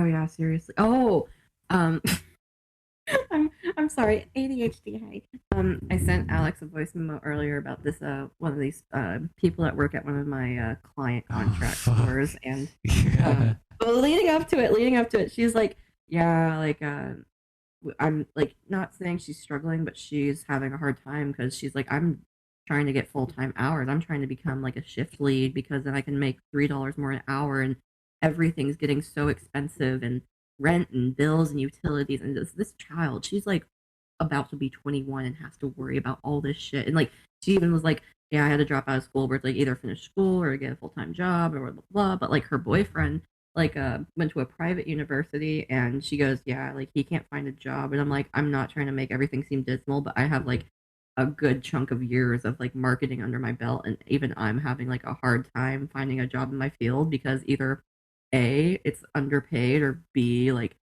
they don't want to pay me. Like, and I'm not even asking for crazy amount. I know what I'm worth, and I'm not even asking the amount I deserve. I'm like, hey, let's get it above the bare minimum, and we'll build from there because it will be worth it. But like, she's like, yeah, no, like we're already 90 grand in debt, Oh, and and he doesn't know whether like, well, should I just go get a master's? And I'm like, well, what if it doesn't work out? Where it's like you already got the master's, you're now more in debt, and you still don't have a job. Because I was like, that's why I took like the past like few years off after university instead of hopping straight into a grad program. Because I've already probably said this before, where I know people that right after their bachelor's, they hop straight into grad school. And then once they get out and they're doing it in the real world under the first year, they're like, oh, I hate this. Why did I make this my whole life career choice? You know, like, I think it's really important to like experiment around and like test out like, hey, is this the field I want to maintain in, or if I want to further my education, like, is it something I'm actually passionate, you know, like, you're allowed to change your opinion and shit, but it's just like, fuck, man, like, yeah, this but besides the point, not to tell someone else's story, but I have a face and a personality in life where people will come up to me and tell me their whole life stories. And yeah, this girl, 20, she's about to be 21, only 20. She's like, yeah, this is my first ever real relationship. And they see, like, it seems like she's very intrigued by this guy, but she's like, yeah, I couldn't date for years because my first ever boyfriend, I was 13, he was 19. He moved in with me at my parents' place. And like, also, like, she's like, he's the reason why I got shot twice. Like, this all happened. I don't know the time frame of how long this happened, but she's like, I couldn't date for years, so maybe it was a short time frame. But I'm like, again, like with the butterfly story, it's like a person that loves you and actually cares about you, protects you, but he was the reason why you got fucking shot twice. Like, excuse me. And also, now we're not even we haven't even touched the age gap, but holy shit. Jeez. I'm not laughing at it, but it's just like it's astounding. Where it's like, how did that happen? Like, what the? It's really gross. 19 and a 13-year-old. What do you have in common? Like, I'm not chastising her. Yeah, I'm not either. I'm talking about him. Why would you want that? Where's Chris Hansen? Chris. All right, get out of retirement, buddy. He just comes around the corner. He's in my bathroom or something. Like, yes. I'm here in Alex Mador's bathroom, staking out while the IRS looks for me. But like, dude, like, okay, I don't know. I mean, I don't know her home life. I don't know the whole situation. Like, it's like, what parents would allow that to? You know, just like, I mean, yeah, I don't know. Are they the type of parents that are like, well, as long as you intend on marrying my daughter and working on our here farm, then I'm all right. I don't know. Does that even exist anymore? I don't know. Old people have those stories. Like, when I met my husband, I was 5 and he was 33. Oh, dude, I hope not. No. I hope not. But like, what was it? I don't want to get too personal about my personal life because I just literally like rolled my eyes so hard. But like, I feel like I'm at a stage in my, like, I know for a fact I'm not ready to get married, like, financially and emotionally, because like I want to be not living in my parents' place. I want to be self-sufficient with a career and like, you know, have my life kind of on track. But like my boyfriend's family, they've had wedding bells in their ears ever since his childhood friend got married this past year. And like, oh yeah, never been in this position before. And I'm like, fuck. It's happened. I was like, I've heard about it. I've never encountered this in my life so far. And usually, like, I'm a fucking asshole that puts my foot down the first time it happens. Like not even like that never even happened. Like, I put my foot down on this type of shit. I'm like, I don't know what to do without sounding like a major twunt. You know, like, it's just it's a whole thing. But like, it's just like, so. Where is it? Oh yeah, but his mom, again, like literally last time I was over there, they were like, oh, we just got Cards Against Humanity for the first time. Let's play it because we, like, you've played it before, right? And I'm like, yeah, how is this your first time? Whatever. But like first thing she does, his mom does, whenever I went over there, she's like, oh my gosh, I found my wedding album recently. And looking through it with me and him, and I was like, oh, that's a nice picture, you know, that looks good. That's so lame. Oh, dude. And she even said too, like not too long ago, she's like, my mom, because I met his both his grandmothers. I think both grandfathers have passed. I'm in the same position. But like, she was like, last time I saw her, like before this time, she was like, oh, my mother, like she said whenever Kelsey and my son have kids, they're gonna be the most beautiful children. And I'm like, when am I gonna tell you that I can't have kids, dog? You're not ready to get married, and you don't want kids, and you can't have kids, and yeah, they're like, oh. Oh my god! It's like, well, it's not I your don't know, life. dog. It's your life. It's not Like theirs. it's a whole thing. But like oh, but I'm sorry, not to go on this whole full tangent because like I told my nail tech about this. She was like, "Oh, do you think they're dropping hints?" And I'm like, no, they better not," because like him and I are on the same page where it's like if we were in because we've had these sort of conversations where I'm like, "Where do you see this going, dog?" And he's like, like obviously I'm taking this seriously and whatever, but like and it was like if I didn't have intentions of being with you, because like we've said since our first date, where it's like, hey, I'm not here to fuck around. I'm here to like have a long term relationship, and I want to get married. Like it's been, and he's known ever since day one about my whole situation, where it's like, if you want kids with me, it's either adopting or a surrogate. And he's like, I can make that happen. And then oh my gosh, like he said he wanted a prenup the first time we met, and I was like, stars aligning, lifetime movie moment, and I'm like, I want a prenup. Oh my gosh, like I was just, I don't know, we're still together. Things have worked out, but like but his again, I'm sorry, a tangent, but like his mom was like, well, I think she realized that like because he's 30 now, and I guess she like because her youngest, like there's only the two boys, right? Um, he married his high school sweetheart very young, and they have a kid now and everything. And she married her high school sweetheart, which is her current husband. And she's like, yeah, and her husband's mother or grandmom, she was like, I mean, it just changes as we get older. Like, my husband's mother or grandmother got married at 13. And Ugh. I got married in my 20s, so I wouldn't be surprised if people are more common to get married in their 30s now. And I'm like, even like that doesn't seem good. Like, being married, and she's like, well, the times were different. And I'm like, yeah, doesn't mean it was good. Yeah, yeah, 13. What the fuck? And she was like, husband, saying his name. I'm not gonna say their name. Then like, at what age did mom or grandmom get married? Oh, like 13, 14. And I'm like, fuck, man. I was like, do you think this is normal? Do you think this is healthy? Oh god. It's like, Yeah. oh, it's Fuck. weird. It's Yeah, weird. don't let them get too much in your head. Oh, I'm trying not to. I'm gonna be one of those people that's gonna be like, hey, dude, I respect you enough to have this conversation as a fucking adult. I get that your kids are your whole fucking world and shit, but like, hey, like, if we're gonna be, because I'm cool with them for the most part, but I'm like, if this is gonna be ongoing, we gotta kind of like set our boundaries, and this is something that you need to be aware of. Where it's like, this is out of my control. I have no control of this, so like, you can't like, I'm not. I don't know. Hopefully, you won't judge me. But if you do, then I'm like, well, maybe I need to reconsider shit. Yeah. Like where it's like, do I have to set more strong boundaries? Or it's like, hey, this is your parent. Like, because I get where I don't know if it's a mum thing or what have you, because like my mother can be passive aggressive as shit. So, but like, I don't know. The relationship is hard. Yeah. Oh no, absolutely. And like, There's so much I think politics. as painful as my upbringing was, I am lucky in the fact that my parents could give like zero fucks about like my relationships or friendships, like zero interest at all whatsoever. To the point where sometimes like, damn, do you just like not care what's going on in my life? But at the same time, it's like, oh, good. So they don't have any like weird expectations of you need to marry and like make me grandchildren and shit like that. Oh my gosh.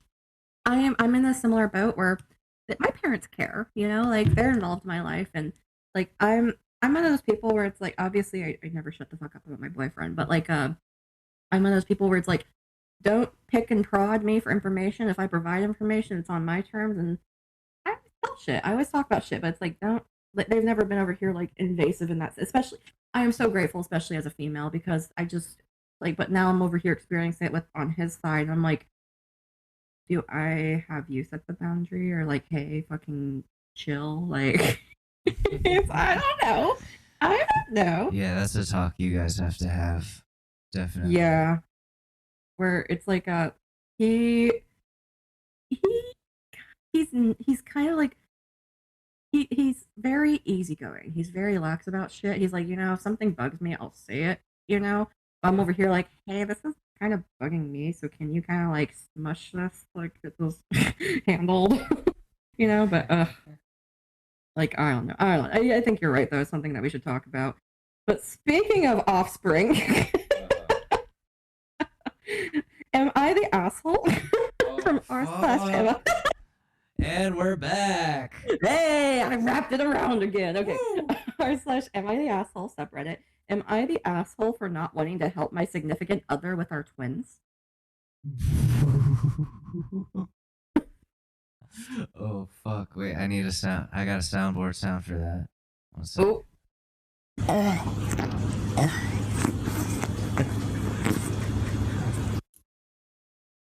Yeah. Yep. I cannot wait to listen to this. So I actually look. Fuck! You still gotta hear the pufferfish making gluck gluck sounds. Oh no! But this is posted 12 Can I hours. turn it up? Let me see.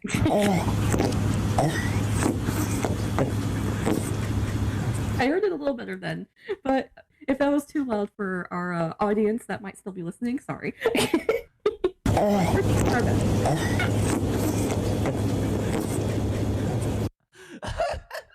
my gosh.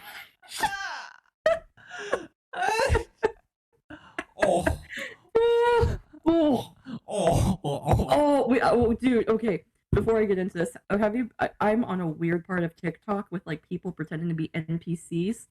Oh and god, I hate that shit. It's so bad. It's like, Glizzy, low energy boost, thank you.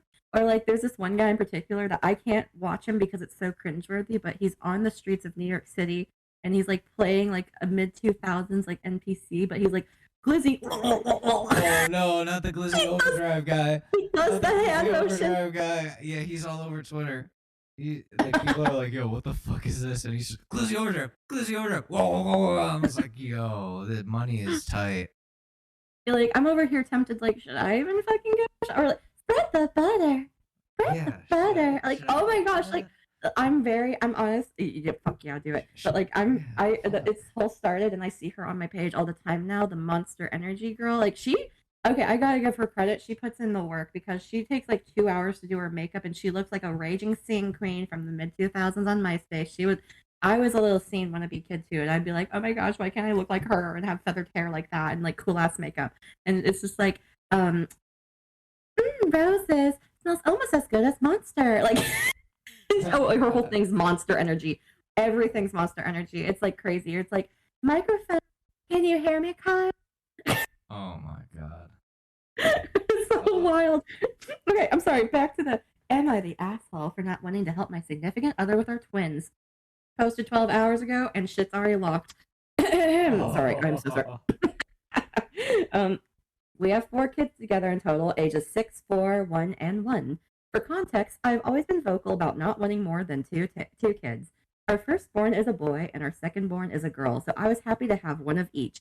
I am the sole breadwinner as daycare costs would not make it worth it for her to work as well. After our second child, I told her I was done and wanted to have a vasectomy. She was against that and wanted to have a third. We fought about this for months. In parentheses, I didn't want to get it done against her will. Her reason for wanting another was that she always wanted a bigger family. My reason against was that I felt that she had a hard time keeping up with daily tasks with only 2 kids. I also spoke to her at length about how another child would be financially unsustainable. I'm sorry. Unsustainable since I have 2 jobs and am barely making ends meet. Parentheses, not to mention that I, too, am extremely exhausted all the time. Anyway, before we could reach a conclusion, she fell pregnant. Parentheses, she was on the pill and according to her, barely ever missed a day. We now have a total of 4 beautiful children that I love, but I cannot bring myself to giving her extra help for the twins. Wow, I'm stuttering. We now are stressed and fight all the time. I sometimes want to help her with the twins, but it gets me so discouraged to see everything I warned her against to come to pass. I know they are my children too, but it is not fair to get yourself in a situation when everyone is advising you against it, then ask for help when the shit hits the fan. Now, when I come home from work, I help just as much as I used to with our first 2 children. Nothing more, nothing less. Am I the asshole for refusing to help my wife with the twins? TLDR, wife didn't want me to get a vasectomy, and now she had twins and she needs constant help with. Well, this sounds like a mess. Mhm. I don't even know who's the asshole. I mean, like, I don't know. It's messy. She's messy. Well, he's Yeah, messy, obviously. Well, everyone's messy. But everyone like, is messy in this situation, and like, I just, that's tragic for the kids. yeah. Like, okay, I'll just read the first comment, like that's on the top. This person says, "You're the asshole. It doesn't sound like you were coerced into having more kids. These children are yours and your responsibility now." Edit. To be clear, my verdict was looking specifically at him, not helping with the twins. I hope he doesn't continue that way when they are old enough to understand favorites. Yeah, I feel like this might be that's a one of good those ones that are all over the place because the next top comment is, if she refuses condoms and objects to vasectomy, you refuse to have sex. If you still had sex with her, you had a part in creating these kids and you need to do your fair share in caring for them. Everyone sucks here. Yeah, I mean, I think I'm leaning more towards everyone sucks here. I think so too, Yeah. because like the thing is that is this not something that was very much discussed before you got married and had kids, or this also like should've you have the issue, the problem with it too is that you have like you're allowed to change your mind, but if your partner doesn't want to change their mind, they're allowed to have that opinion too. Yeah, So it's like damn, you that's come complicated. and like also like if you come to that disconnect or that fork in the road where it's like, hey, I want to have more kids, and it's like, hey, no, I absolutely do not, then it's like that's whenever you take a pause and you try to work on yourselves in the relationship before proceeding to bring more life into the world, in my opinion. Yeah. Like that's just me. And like also he has two jobs. It sounds like she stays at home because apparently childcare is too expensive. And so it's like there's a lot of building blocks to lead towards resentment that will lead to the dissolution of this relationship, because like also it's like, oh, she was on the pill, but like like that's like the oldest trick. Just like where it's like, oh, like there's a lot where it's like it's you're just gonna build more and more resentment. You guys are arguing all the time, and like, like everyone sucks here, aside from the kids. The kids have no choice in the matter. But like, Yeah. then it's like now their home life is affected. Like, it's a really shitty situation. Yeah, like he definitely, and I'm not in this situation, so I can't, like, I'm only speaking from an outside perspective, but like he should probably be paying attention to all the kids equally. Because it's like, well, they're here now. It's still your kids. Now you're showing favoritism and resentment towards like literally 50% of your children.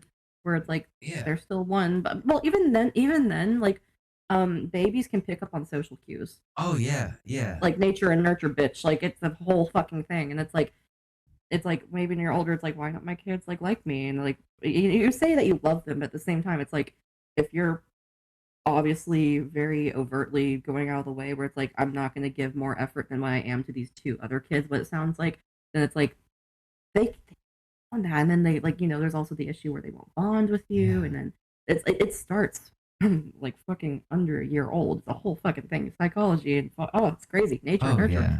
Yeah, like clearly his resentment towards his wife is overpowering his love for those two kids. If maybe even if he has love for the two kids, because people say a lot of shit just to save face. Yeah, that's true as well. We just know what he's saying. We only have his side, and usually on these stories, like, this is your best because people are biased and they want to put themselves in their best light, put their best foot forward, and it's like, this is your best representation of yourself and what's really going on. Yeah, what's he really like off of Reddit? And I'm assuming he's from the UK as well, because he said she fell pregnant. She fell like that's a very British term. I don't know, but like also overall, my golden rule that I don't know where I heard it from, but I'm like, that makes so much sense, because again, like, I'm not even ready for marriage because I don't find myself to be financially or mentally ready to be in that stage in my life. I don't I do not care for a fucking wedding. I want to build for a marriage that lasts. I don't care. I do not give a shit about the wedding. But like the thing is that if you plan on having kids, only have the amount that you financially can take care of and afford as a single parent. Because you never know if, like, your partner, they might just sporadically have a freaking heart attack. They could be the healthiest person that's never touched alcohol or a drug and runs 5K marathons all the time, and they could just have a fucking heart attack. Or they'll just be like, no, I don't like you anymore, so I'm going to leave. So it's like, can you, like, and she's a stay-at-home mom. How are you going to take care of 4 children as a single mom? And work, yeah. Fuck, that's too much. It's a lot. Like, so I don't know. That's just obviously either they discussed it beforehand and someone's mind changed and someone didn't. And that's whenever you should have put a roadblock up saying, okay, we're not going to try, even like, I don't know, just put the roadblock up saying we're not going to try for kids. We're going to work on this. And if we can work on it and find a resolution and work on this marriage and this relationship, awesome. But if we cannot find a resolution, we're out. Like, it's hard, but it's like, if you can't find a resolution, then you're just going to build resentment and anger and you're going to hate your partner, you know? And now you have kids involved in the situation. And that is messy. That is so fucking messy. Oh, Reddit. Mm-hmm. And also, I will state this for the claim right now, where it's like, never stay just because you have kids, because they can also pick up on that shit too. And then they're going to have a warped and skewed representation of what love and relationships are supposed to be like. And then the cycle continues and they might fall into terrible relationships as well. So don't stay just because you have kids. Yeah, that is what happens. I can say this as someone whose parents only stayed for the kids. Oh, I'm sorry. Well, no, my mom stayed to get all the money she could, but... Get it? I'm sorry. But at one point, it was just for the kids. Do you think that impacted your, like, view on relationships and love? I think I stayed for longer than I needed to. Last time, the 7 years. Definitely. 7 years, dog.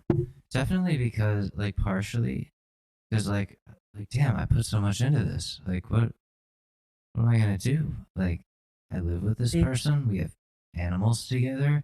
Like, I gotta make this work. And like, yeah, part of it kind of was like, I gotta stay, even though like things that I, you know, that I think anyone would need in a relationship are going unfulfilled, and then I'm being blamed for it, and things like that.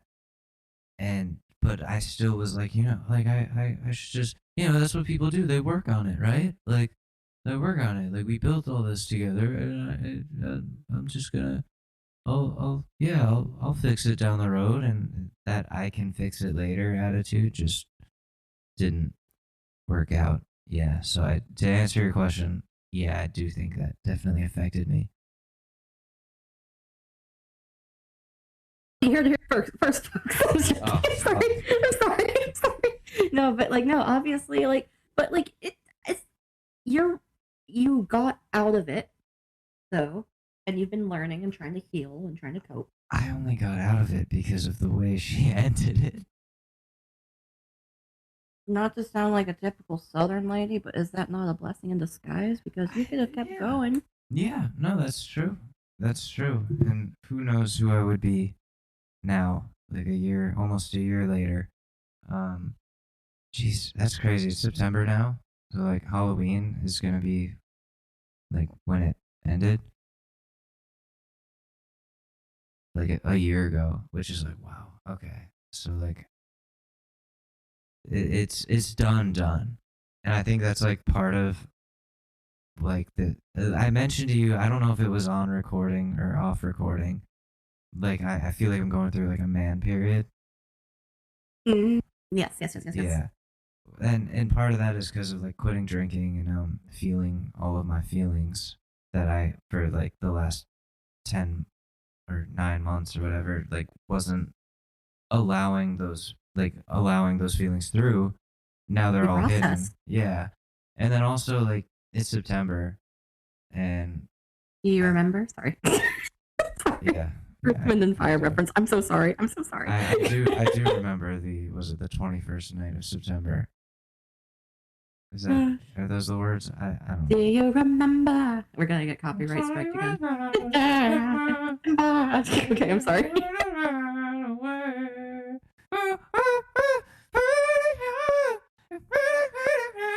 Yeah, okay, I'm sorry. We're gonna get copyright struck. I ruined the vibe. I was like, it's I okay. couldn't help myself. It's But- okay. That was fun. I like those bits. But what was I saying? Yeah, so like now that it's becoming the fall, and like today, this morning, I woke up in the pool house, and then I went outside, and like the autumn air hit, and that was enough to just put me in like a mood that I didn't like, that I didn't appreciate from myself.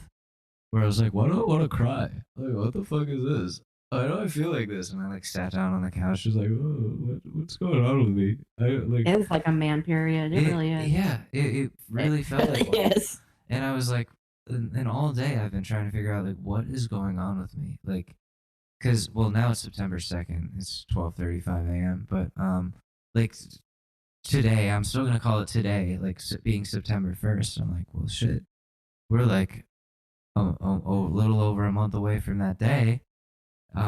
It's fall now. The season is changing. It's already getting a little chilly in the mornings.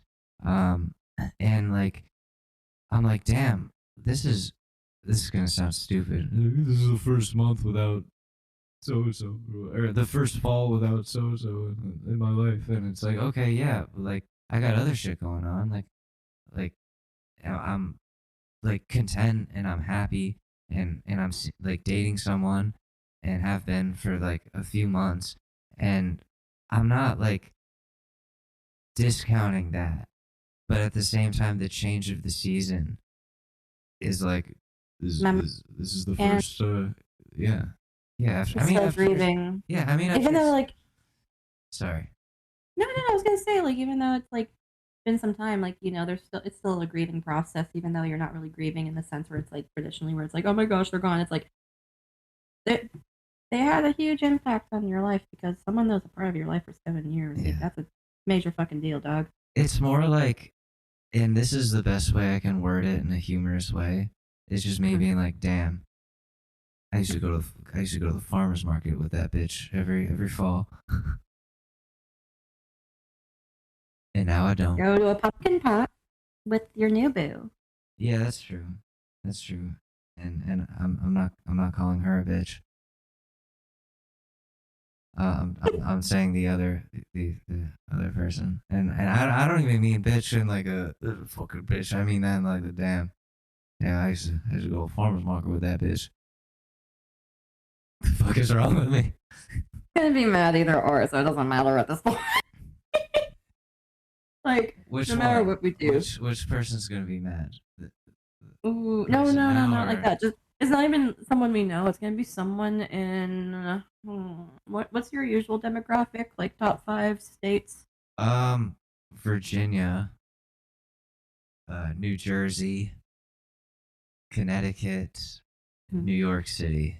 New York City. Someone from New York City is gonna be pissed. I don't because think calling a woman a bitch, you can't call them females, but if you call a woman a bitch, that's derogatory. I think that I think that one person that we know of that's listening is in going New Jersey. is going to be a little bit peeved by that characterization and the overall characterization. And you know what? Dude. Come on the podcast. Come on the podcast. I can't fly. I have the worst flying anxiety of my life. But I will fly to be in person. We do an in-person podcast. We got a whole set. It's a video podcast. Camera switches, like multiple studio cameras. Just like, all right. I just had like my mouth wide open and smile, like head back and forth, right, left, right, left. Oh my gosh. Sits down. All right, tell your story. Come on. Like, I know I'm supposed to be like the like kind of like, hey, the moderator, but like go on. I pull up like a bag of popcorn, like You can hear the crunching of the popcorn on the mic while we're recording. I just keep it on because it's like perfect. I have a 32-ounce Diet Coke. You have a slushie from the movie theater. Oh my gosh. An icy. Oh my gosh. No. I would specifically get like oh gosh, a Canadian blue bubblegum Slurpee. Have you been to Canada? I've never been to the motherland. Oh man. Okay, yeah. So Canadian Slurpees and ices and slushies are different from American ones because the ones in America we add a specific sweetener that makes it like you've had a Slurpee, right? Oh yeah. Or an icy. They're light and foamy and fuzzy. But in Canada, they're all like so dense and heavy and icy and not fizzy at all. Ooh. It's the best. Oh my gosh, it's like a slush puppy, but like more condensed. It's so good. Oh, that's nice. Yeah, they're in the America, best. we put chemicals in this shit to oh my gosh, yeah, slowly kill us. And like I used to be the Slurpee princess because I have a lot of ties to 7-Eleven. So like I know that. I know this sounds shit. Criminal. No, it's I'm not trying to get too much detail. Oh yeah. My father's a businessman, but like I'm a spoiled princess. I'm 28 years old. I'm still spoiled princess. Yeah, I was scared because when I first started blowing up on TikTok, specifically about like the stories about my childhood, I was like, shit, it's gonna be hard to find my mom. It's gonna be really easy to find my dad. Just because of like his career and like. The man's been on TV before, I'll say that.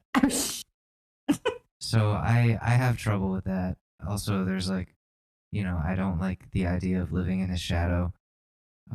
So that's the other thing. But I was also like, it's going to be very easy to find this guy, so I'd rather people not. And I'd rather not give them breadcrumbs, but he's had some cool jobs.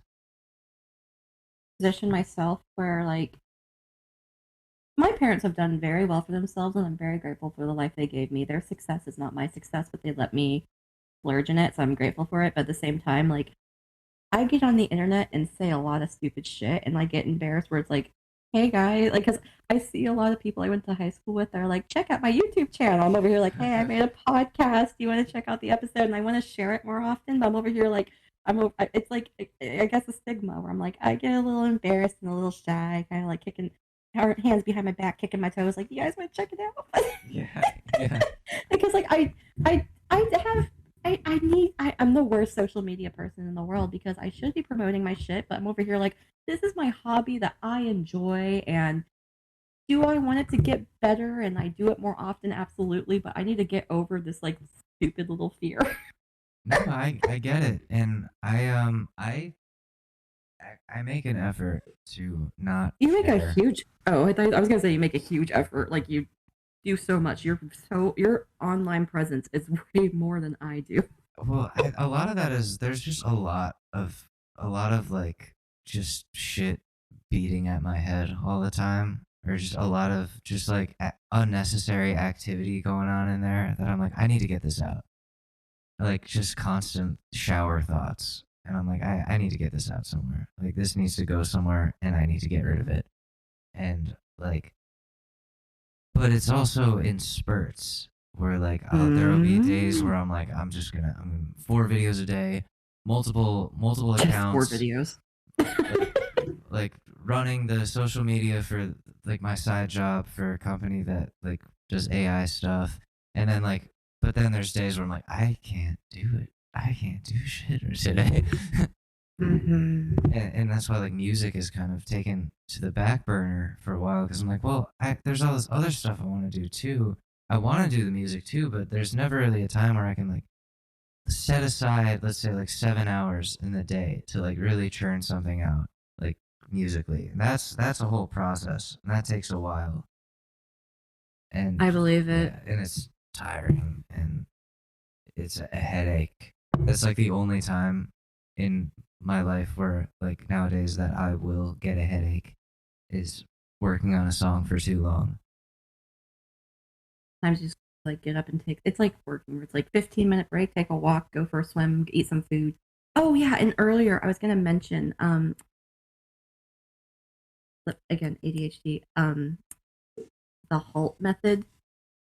where, oh yeah, man period. Sorry, not to back it up again, but whenever you mention your man period, I get, for me, I'm like, I get in these moods sometimes where I'm like, okay, halt, hungry, angry, lonely, tired. Are you either of these things? And like 90% of the time, it's that. So like sometimes to help with any sort of like emotional regulation, you have to take a stop and be like, okay, before I react, am I hungry? No. Am I angry? No. Am I lonely? Yeah. Am I tired? A little bit. So usually, yeah, sorry. But like also, yeah, but like do a halt method. Sometimes take a 15-minute break whenever you're overworking yourself, because sometimes you can really lay the pressure on your shoulders where it's like, I gotta get this done. And it's like, unless there's a deadline, then it's like, well, you can take a break. It's okay. It's fine. Take a breath, take a breather. Yeah, no, I would do that, but like specifically when it comes to music, there's something mentally ill with me where like I'll like I should be able to do it in spurts and be like, yeah, like I'll take a break here, I'll go do something else, come back to it. But like for me, if I find something that sounds good, it feels like, okay, I've caught lightning in a bottle and I cannot let it out until this is done. And that's why like when I say 7 hours, like I legitimately, like if a song turns out good, it's because I spent way too long on it and did not take a single break. And like whether I got hungry or tired or a headache or whatever, or lonely, because that would happen, I'd be like, no, I need to finish this. I'm not leaving this room until this is done. And it's been that way forever, which isn't good. I think the only time that like I worked on a song in bits and pieces, but it was like multiple weeks of just like multiple hours a day of like chugging away at it and coming back to it. And the only reason that I had to take those breaks was because my guinea pig was like sick and dying, and I had to nurse him like every now and then, like force feed him medication and monitor. That's not a happy outlet. That's a sad outlet. Yeah, and like, and I finished the song after he died. I was like, I'm gonna do it for Rick. And R.I.P. legend. And it took weeks, and that song is Mango Pods and White Claw, which I'm sorry. Which like if I ask my friends, they're like, "That's your best work, and you need to make more like that." And I'm like, "Well, I love Mango Pods and White Claw. That's my favorite." That's why. Go ahead. It was just a very specific like combination of things that happened that made that possible, and like spacing that out, I do think was beneficial for the work or for the finished product, because it gave me more time to revisit with like a fresh mind and not as tired. Still tired from the guinea pig stuff, but like just like, okay, like I'm gonna go back to this and work on this. And I had it on like 2 different computers, and like I put it through like so many different trials and retrials and recordings and re-recordings, and like it's still even now I don't think it's good enough or where it needs to be. But like it's done. At this point, it's out, it's done. But that took many weeks. Okay, so I remember when I messaged you because you're like, yeah, my music, and I looked it up and I was like, Mango Pods and White Claw, like, and then so like I was like, we have to do a remix of this song because like I love it, but I was like, it's there, but I think we can amp it up. Like, yeah. Again, back, hey, let's make a song. Let's start with Mango Pod and White Claw. But do you have 7 hours to set aside with no breaks? No, I'm kidding. Because I've always been I have a huge love for music, and that's why I was like, well, I'll never be. Everyone wants to be a musician. It's always very hard to break into that industry. That's why I got a fascination with the music business, and I worked concerts and festivals and what have you. And it's a hard industry to still break into in that aspect. But it's like, if this is a fun little thing that I can do, where it's like I did something cool and creative, and I have a friend that has like audio engineering experience and a musician experience, and it's like I got to do something fun. I'm excited, but also at the same time, because for me, I guess it's an ADHD issue where I'm like, I'm going to write a song, but then I get distracted, and then I get distracted again, and then I forget about it, and then I come back to it, and then I forget about it. It's like I want to learn the process, and I want to learn this world, and just give it a try just because it's fun. I feel that. And in my opinion, the best time to write a song is a time where it's like not appropriate to be writing a song. Ooh. Which is like, I don't know why. That's like when it's the easiest. Like, let's say, like in college, I would be in class and instead of taking notes, I'd be writing music. And a lot of those songs turned out to be like pretty catchy and like deep. And they were like, I was just like in the zone, but not the right zone because I wasn't paying attention to the curriculum. But like, or at work, when I worked at a supermarket when I was like 18, I would write songs on receipt paper and then just like stuff them in my pockets and bring them home and record them later. The knack you have. For me, it's like I'm a writer, but not in that caliber where it's like, well, I write notes in my phone all the time and then I forget about them. Again, ADHD. The notes app But is you great. have. Oh, honestly, for me, Post-its, my life. They save my life. Everything. Oh, Post-its too. Physical Post-its. Oh my gosh. I love them. I need physical because on my phone I can forget it. But if it's right there in front of me, I'm like, okay, I see the visual. I can feel the visual. It's right in front of me. I don't know what. Like, I guess I'm not just a visual, but hands-on more. I keep so much shit in my notes app. Like, I have a list of TikTok ideas. Oh, I have that here. Some of these are done. And like, I think every time one pops into my head, I write it into this. And then like, hopefully remember to come back to it. Oh, here's one. Ted Lasso walking in on his wife, hooking up with one of his players, but he makes it into a heartwarming teaching moment. Oh my gosh. And that one, I don't really know how that's gonna go. But that one has to happen. You need a fake mustache and like a tracksuit. Be like, because I've only heard about. I really tried to get into Ted Lasso. I couldn't get into it. I know, but I just couldn't get it. I think it's one of those things where it's like everyone else likes it and says it's good, and I won't get into it until like years later. But That's it's like, why I wouldn't. Well, honey, what are you doing with number 12? Oh, well, honey, I feel like that's, I just gotta say.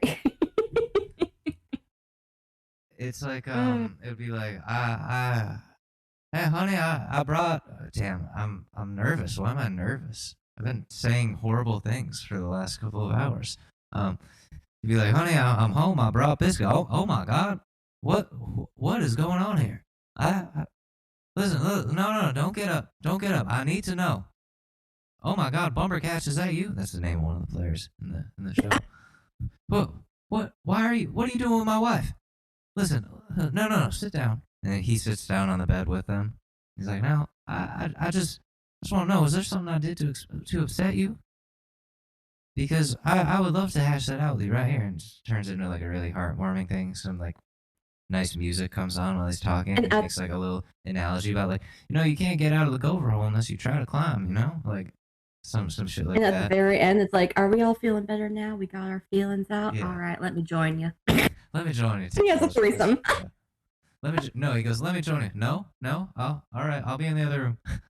All right, you want me to make some snacks? I will put on some headphones. You want snacks? I got you.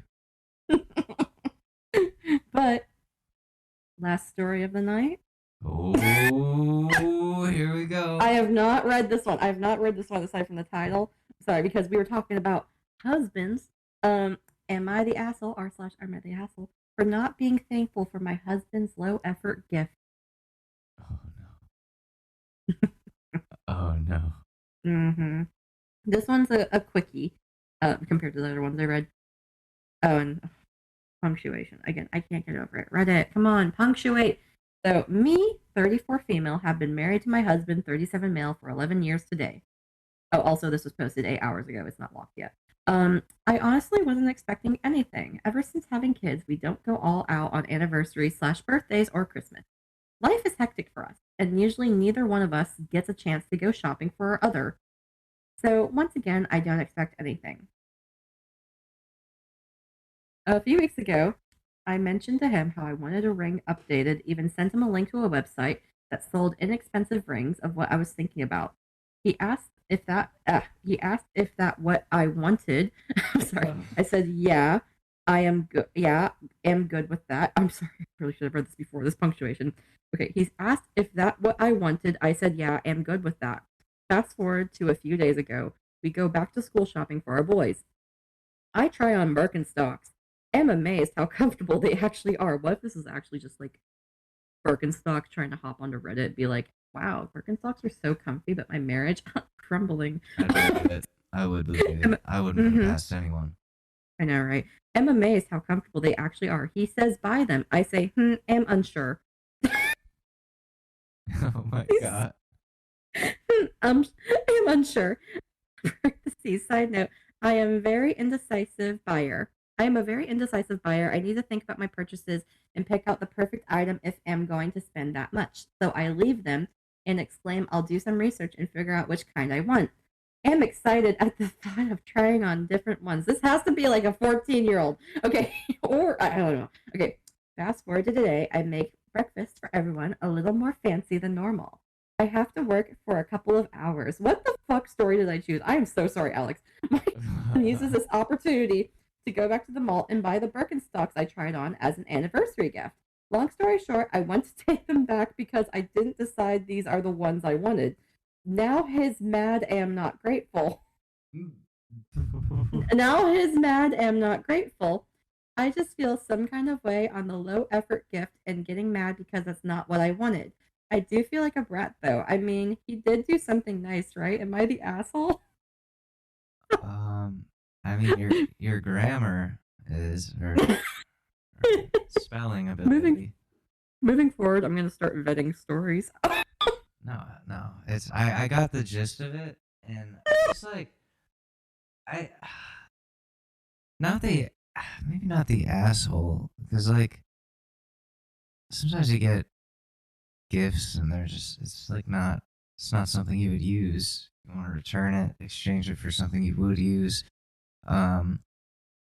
But if he bought her like a screwdriver set and she was like, ooh, Birkenstocks comfy, but not sure about decision. And it's like, well, hey, you said you liked them, so I bought them anyways. And it's like, well, I'm upset now. Like if it was a screwdriver set, it's like, well, where'd that come from? Yeah, no, I get it now. Yeah, no, that's. I don't know. Oh. They're in their mid to late 30s. Yeah, I think it's just like some trivial bullshit, and like they both just like need to figure that out away from Reddit. Hey, I'm gonna read the first comment. You're the asshole for being weirdly upset about this. You can simply say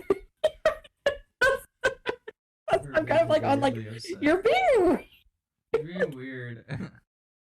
You can simply say you're going to exchange them for a different pair if you think that's necessary. If you were obviously ungrateful about the gift, then of course he's mad. Your husband saw something you definitely liked and went back to buy it. That's not low effort, it's being observant. So I guess, like, I think that goes back to my other comment where it's like, it's not like he bought you a screwdriver set. You're like, ooh, shoes are comfy, but not sure if decision. Oh, god damn it. Oh, next comment, like the next top comment. Info, I am confused by everyone's responses. Are you just going to skip over her asking for an updated ring? Or was that a different occasion? Occasion? Wait. I'm so confused. Yeah, so like, she didn't even mention it again. Did she? But so OP responded, right? I guess it doesn't matter what I actually wanted. Should just be grateful. I've apologized though. His a great husband. This has to be a troll. Yeah. This has to be a troll. Just someone who didn't read enough growing up. And procreated. Ugh. What the fuck? Okay, wait. So let's take this with a grain of salt and pretend that it's real. Where it's like, hey, honey, I know we don't go out of the way to do gifts like we used to. Even if they didn't, like we don't go out of the way to do gifts. But we've been married for 11 years, and I want an updated ring. And now I'm bringing this particular occurrence up because today's our anniversary, and I made a special breakfast, but you bought me Birkenstocks, but it's not what I asked for. I don't know. I'm one of those people where it's like, if someone, okay, I have a specific occurrence too, where if someone goes out of the way where it's like, you write me a note, you buy me a $5 bouquet of flowers, it makes me happy because it's like, hey, I got this or wrote this or got something for you and thought of you. Here's a gift, and I'm appreciative of, because like there's that Cher quote where it's like, I'm my own rich man. I can, this gift buying for myself and my family, my parents specifically, is a bitch because we can buy our own things. But if you decide like, hey, I got this and thought of you or wanted you to have it, we are appreciative because it's like, you don't have to buy me the most expensive thing. You don't have to go out of the way. It's like just the consideration. We appreciate it. Yeah. And so for my birthday this past year, my boyfriend, like a day in advance, he was like, let's go out to brunch. Let's go like shopping because he wanted to go shopping and this and that. And he had a limit. He had a limit on what he was going to spend for me as a gift, which he didn't tell me until after, and he felt guilty. And I was like, no, like, you took me to brunch, you took me shopping, you spent time with me, you drove me around. Like, I appreciate that. That's for me, is enough for me. But I stopped at enter big box store here because they're not paying for us. But if they want to pay for us, I spend too much money at your store. But please pay us. But I needed to buy a new serum because, hey, if you're under the age of 25, if you're under the age of 25, start wearing sunscreen and anti-aging serums around 18, but no later than 25, and wear it every day because that's going to help your skin a lot. And moisturize and wear sunscreen. That's going to help you a lot. I didn't start doing that until after 25. I started at 18. I'm a little neurotic, but like I was like, hey, I'm all out of this serum that I really like at this big box store. I'm going to buy it. And he was like, oh, okay, cool. I'll buy it. And then he saw the price point and he was like, he didn't tell me he was going to. He was like, oh yeah, let me get it for you. I'm like, no. I'm so no. And he was like, he saw the price. He was like, oh my gosh, like that's ridiculous. And I'm like, I'm a little bit of a bougie bitch. I'm so sorry. This is the stuff that I like because I see results, and also it doesn't impact my skin because I have eczema and skin problems. And he told his mom about it later on. He's like, oh my gosh, I was gonna buy it for her. Be like, yeah, I just for you as your birthday gift, but it was ridiculously expensive. And I'm like, I felt bad because I feel spoiled in that sense. But I'm like, hey, I've earned my money. I buy my things that I like to buy. Like I didn't expect him to buy it, but like in the end, he bought me like this fancy double-walled wine glass, 2 bottles of wine, flowers, a card, and I went nuts because I'm like, that is so sweet. I love it. I appreciate it, even though I'm trying to quit drinking. He's over here like, you don't drink that much. I'm over here like, I just don't want to drink at all. But besides the point, I was like, the effort was there. You chose my favorite wine. You found a fancy wine glass I liked. You got me a card. You got me flowers. I was over the moon. And he was like, what? But that was so much cheaper than your serum. I'm like, it doesn't matter about the fucking price, dude.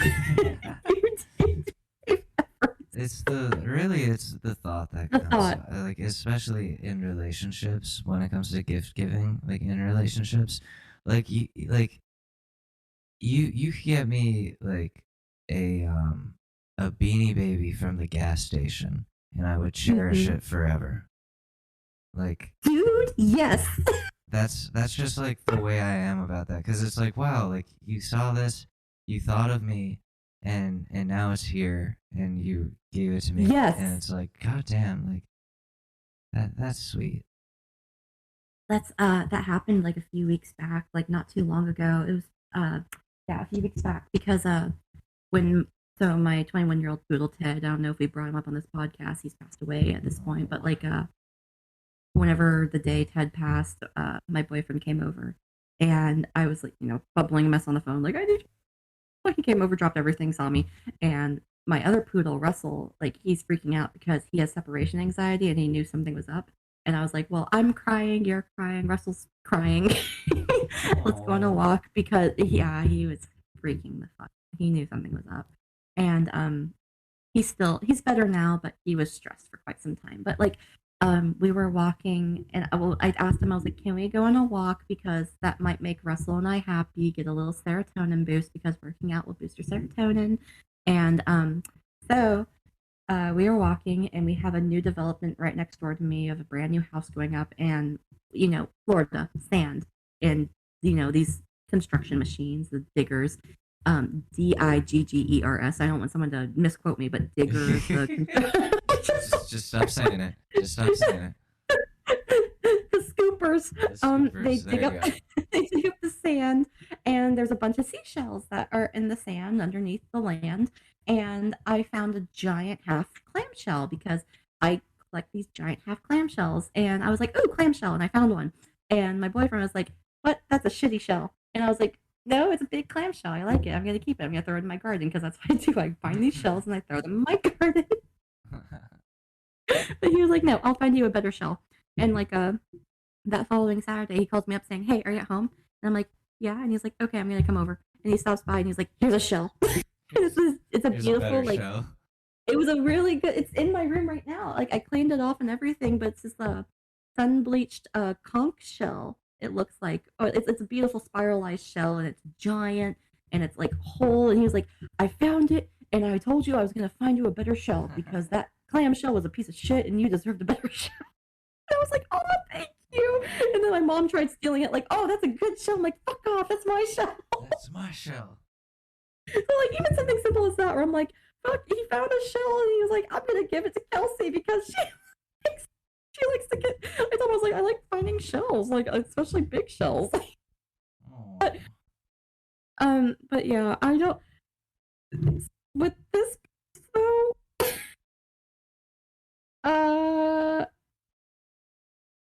do we think she's in? Everything seems to be mixed. Like, comment, not the asshole, trying to figure out if y'all read the same thing I did. It's their 11-year anniversary. Opie mentioned they really got the chance to spoil each other. Blah blah blah blah.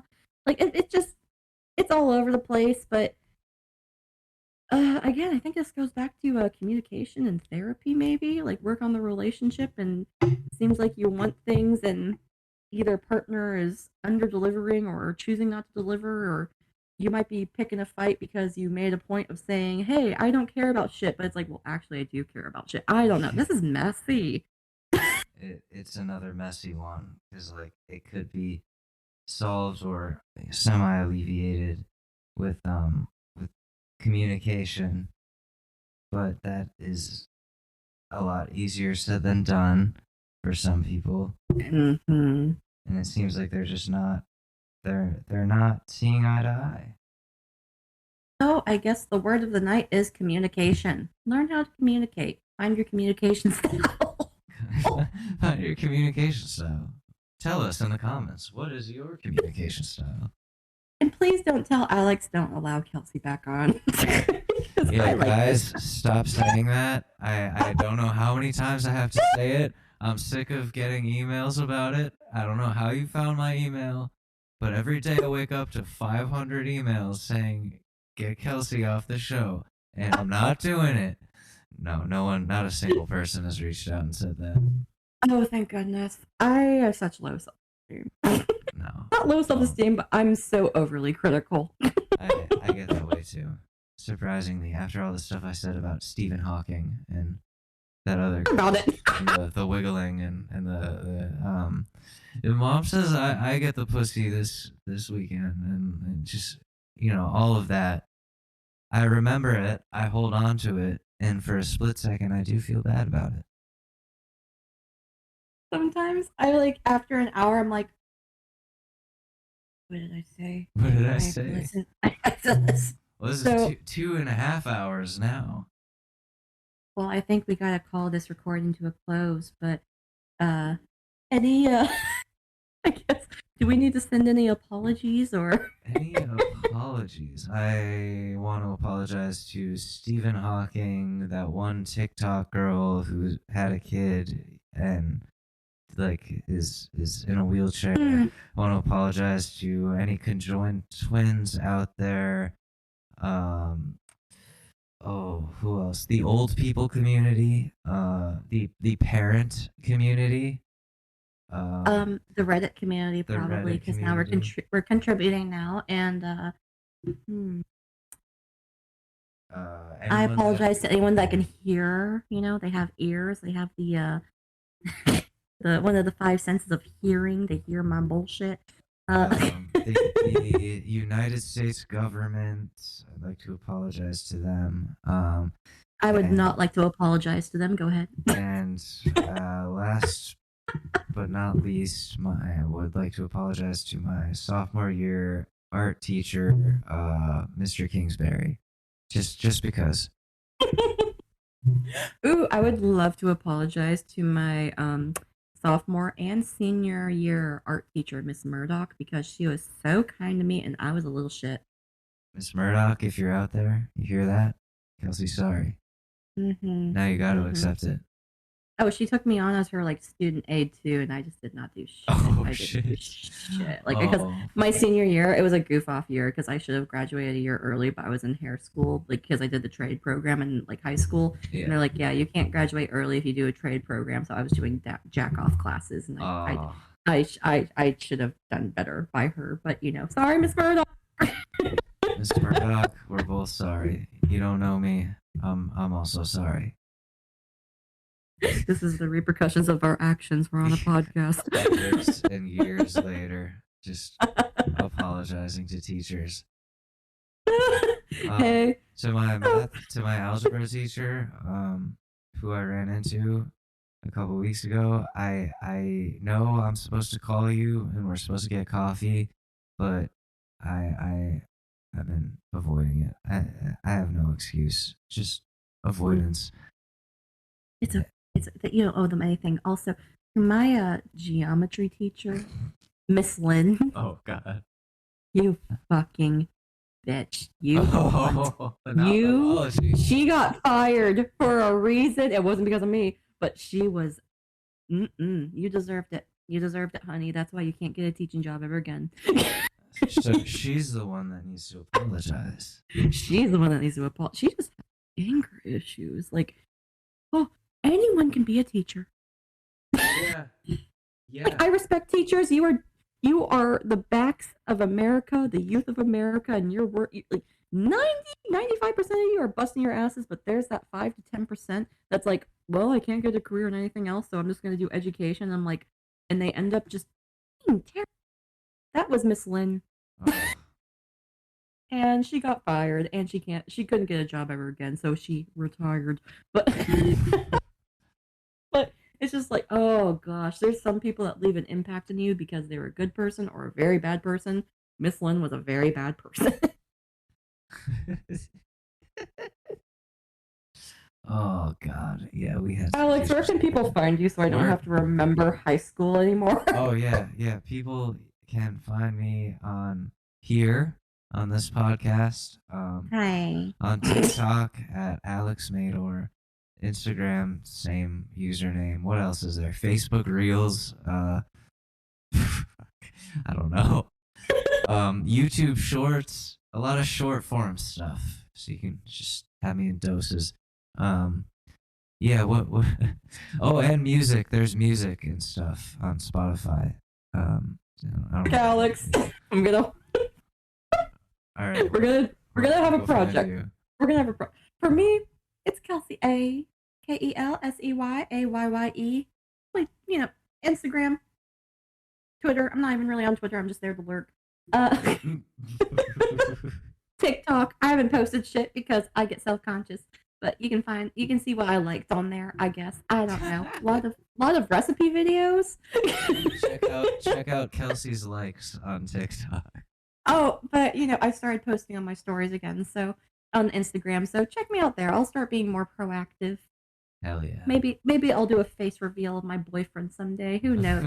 I mean, there better be a damn ring on my finger because I'm over here like, nah, I'm not deleting pictures of a boyfriend ever again. But even then, I still gotta do that. I did most. Dude, I didn't get rid of all of it. Yeah, I know. There's more. They just keep popping up. This is what it feels like. There's nothing worse than Facebook memories, and it's like, did I not delete you? And it's like, oh, it's been privated. It's like shit. That was 3 girlfriends ago. Oh, I got one of those. I got one of those on my profile. Yeah. Where I'm like, that's just it was such a good picture of me. It was just such a good picture of me. Hey, think I freed up like many gigabytes on my phone by just clearing that shit out. Need to do the same. Need to commit. It's just if like my joining cat the is... pool house. Oh, sorry. Yeah, thank you for joining the podcast. Still listening. Thank you. You have patience of a saint. My word. Yeah, goddamn. Goddamn. We could just go on for. Maybe we should consider live streaming. Yeah, you know what? Yes, live streaming is so much fun. But anyways, I have to edit this. Fuck. Okay. All right. Well, this has been the Pool House Podcast. Count your days, Jimmy Buffett. Fuck you, Jimmy Buffett. Fuck We're you, coming back with a vengeance. We're gonna start being more consistent. We're gonna talk shit about Margaritaville for days. And to the rest of you, we appreciate you. We love you.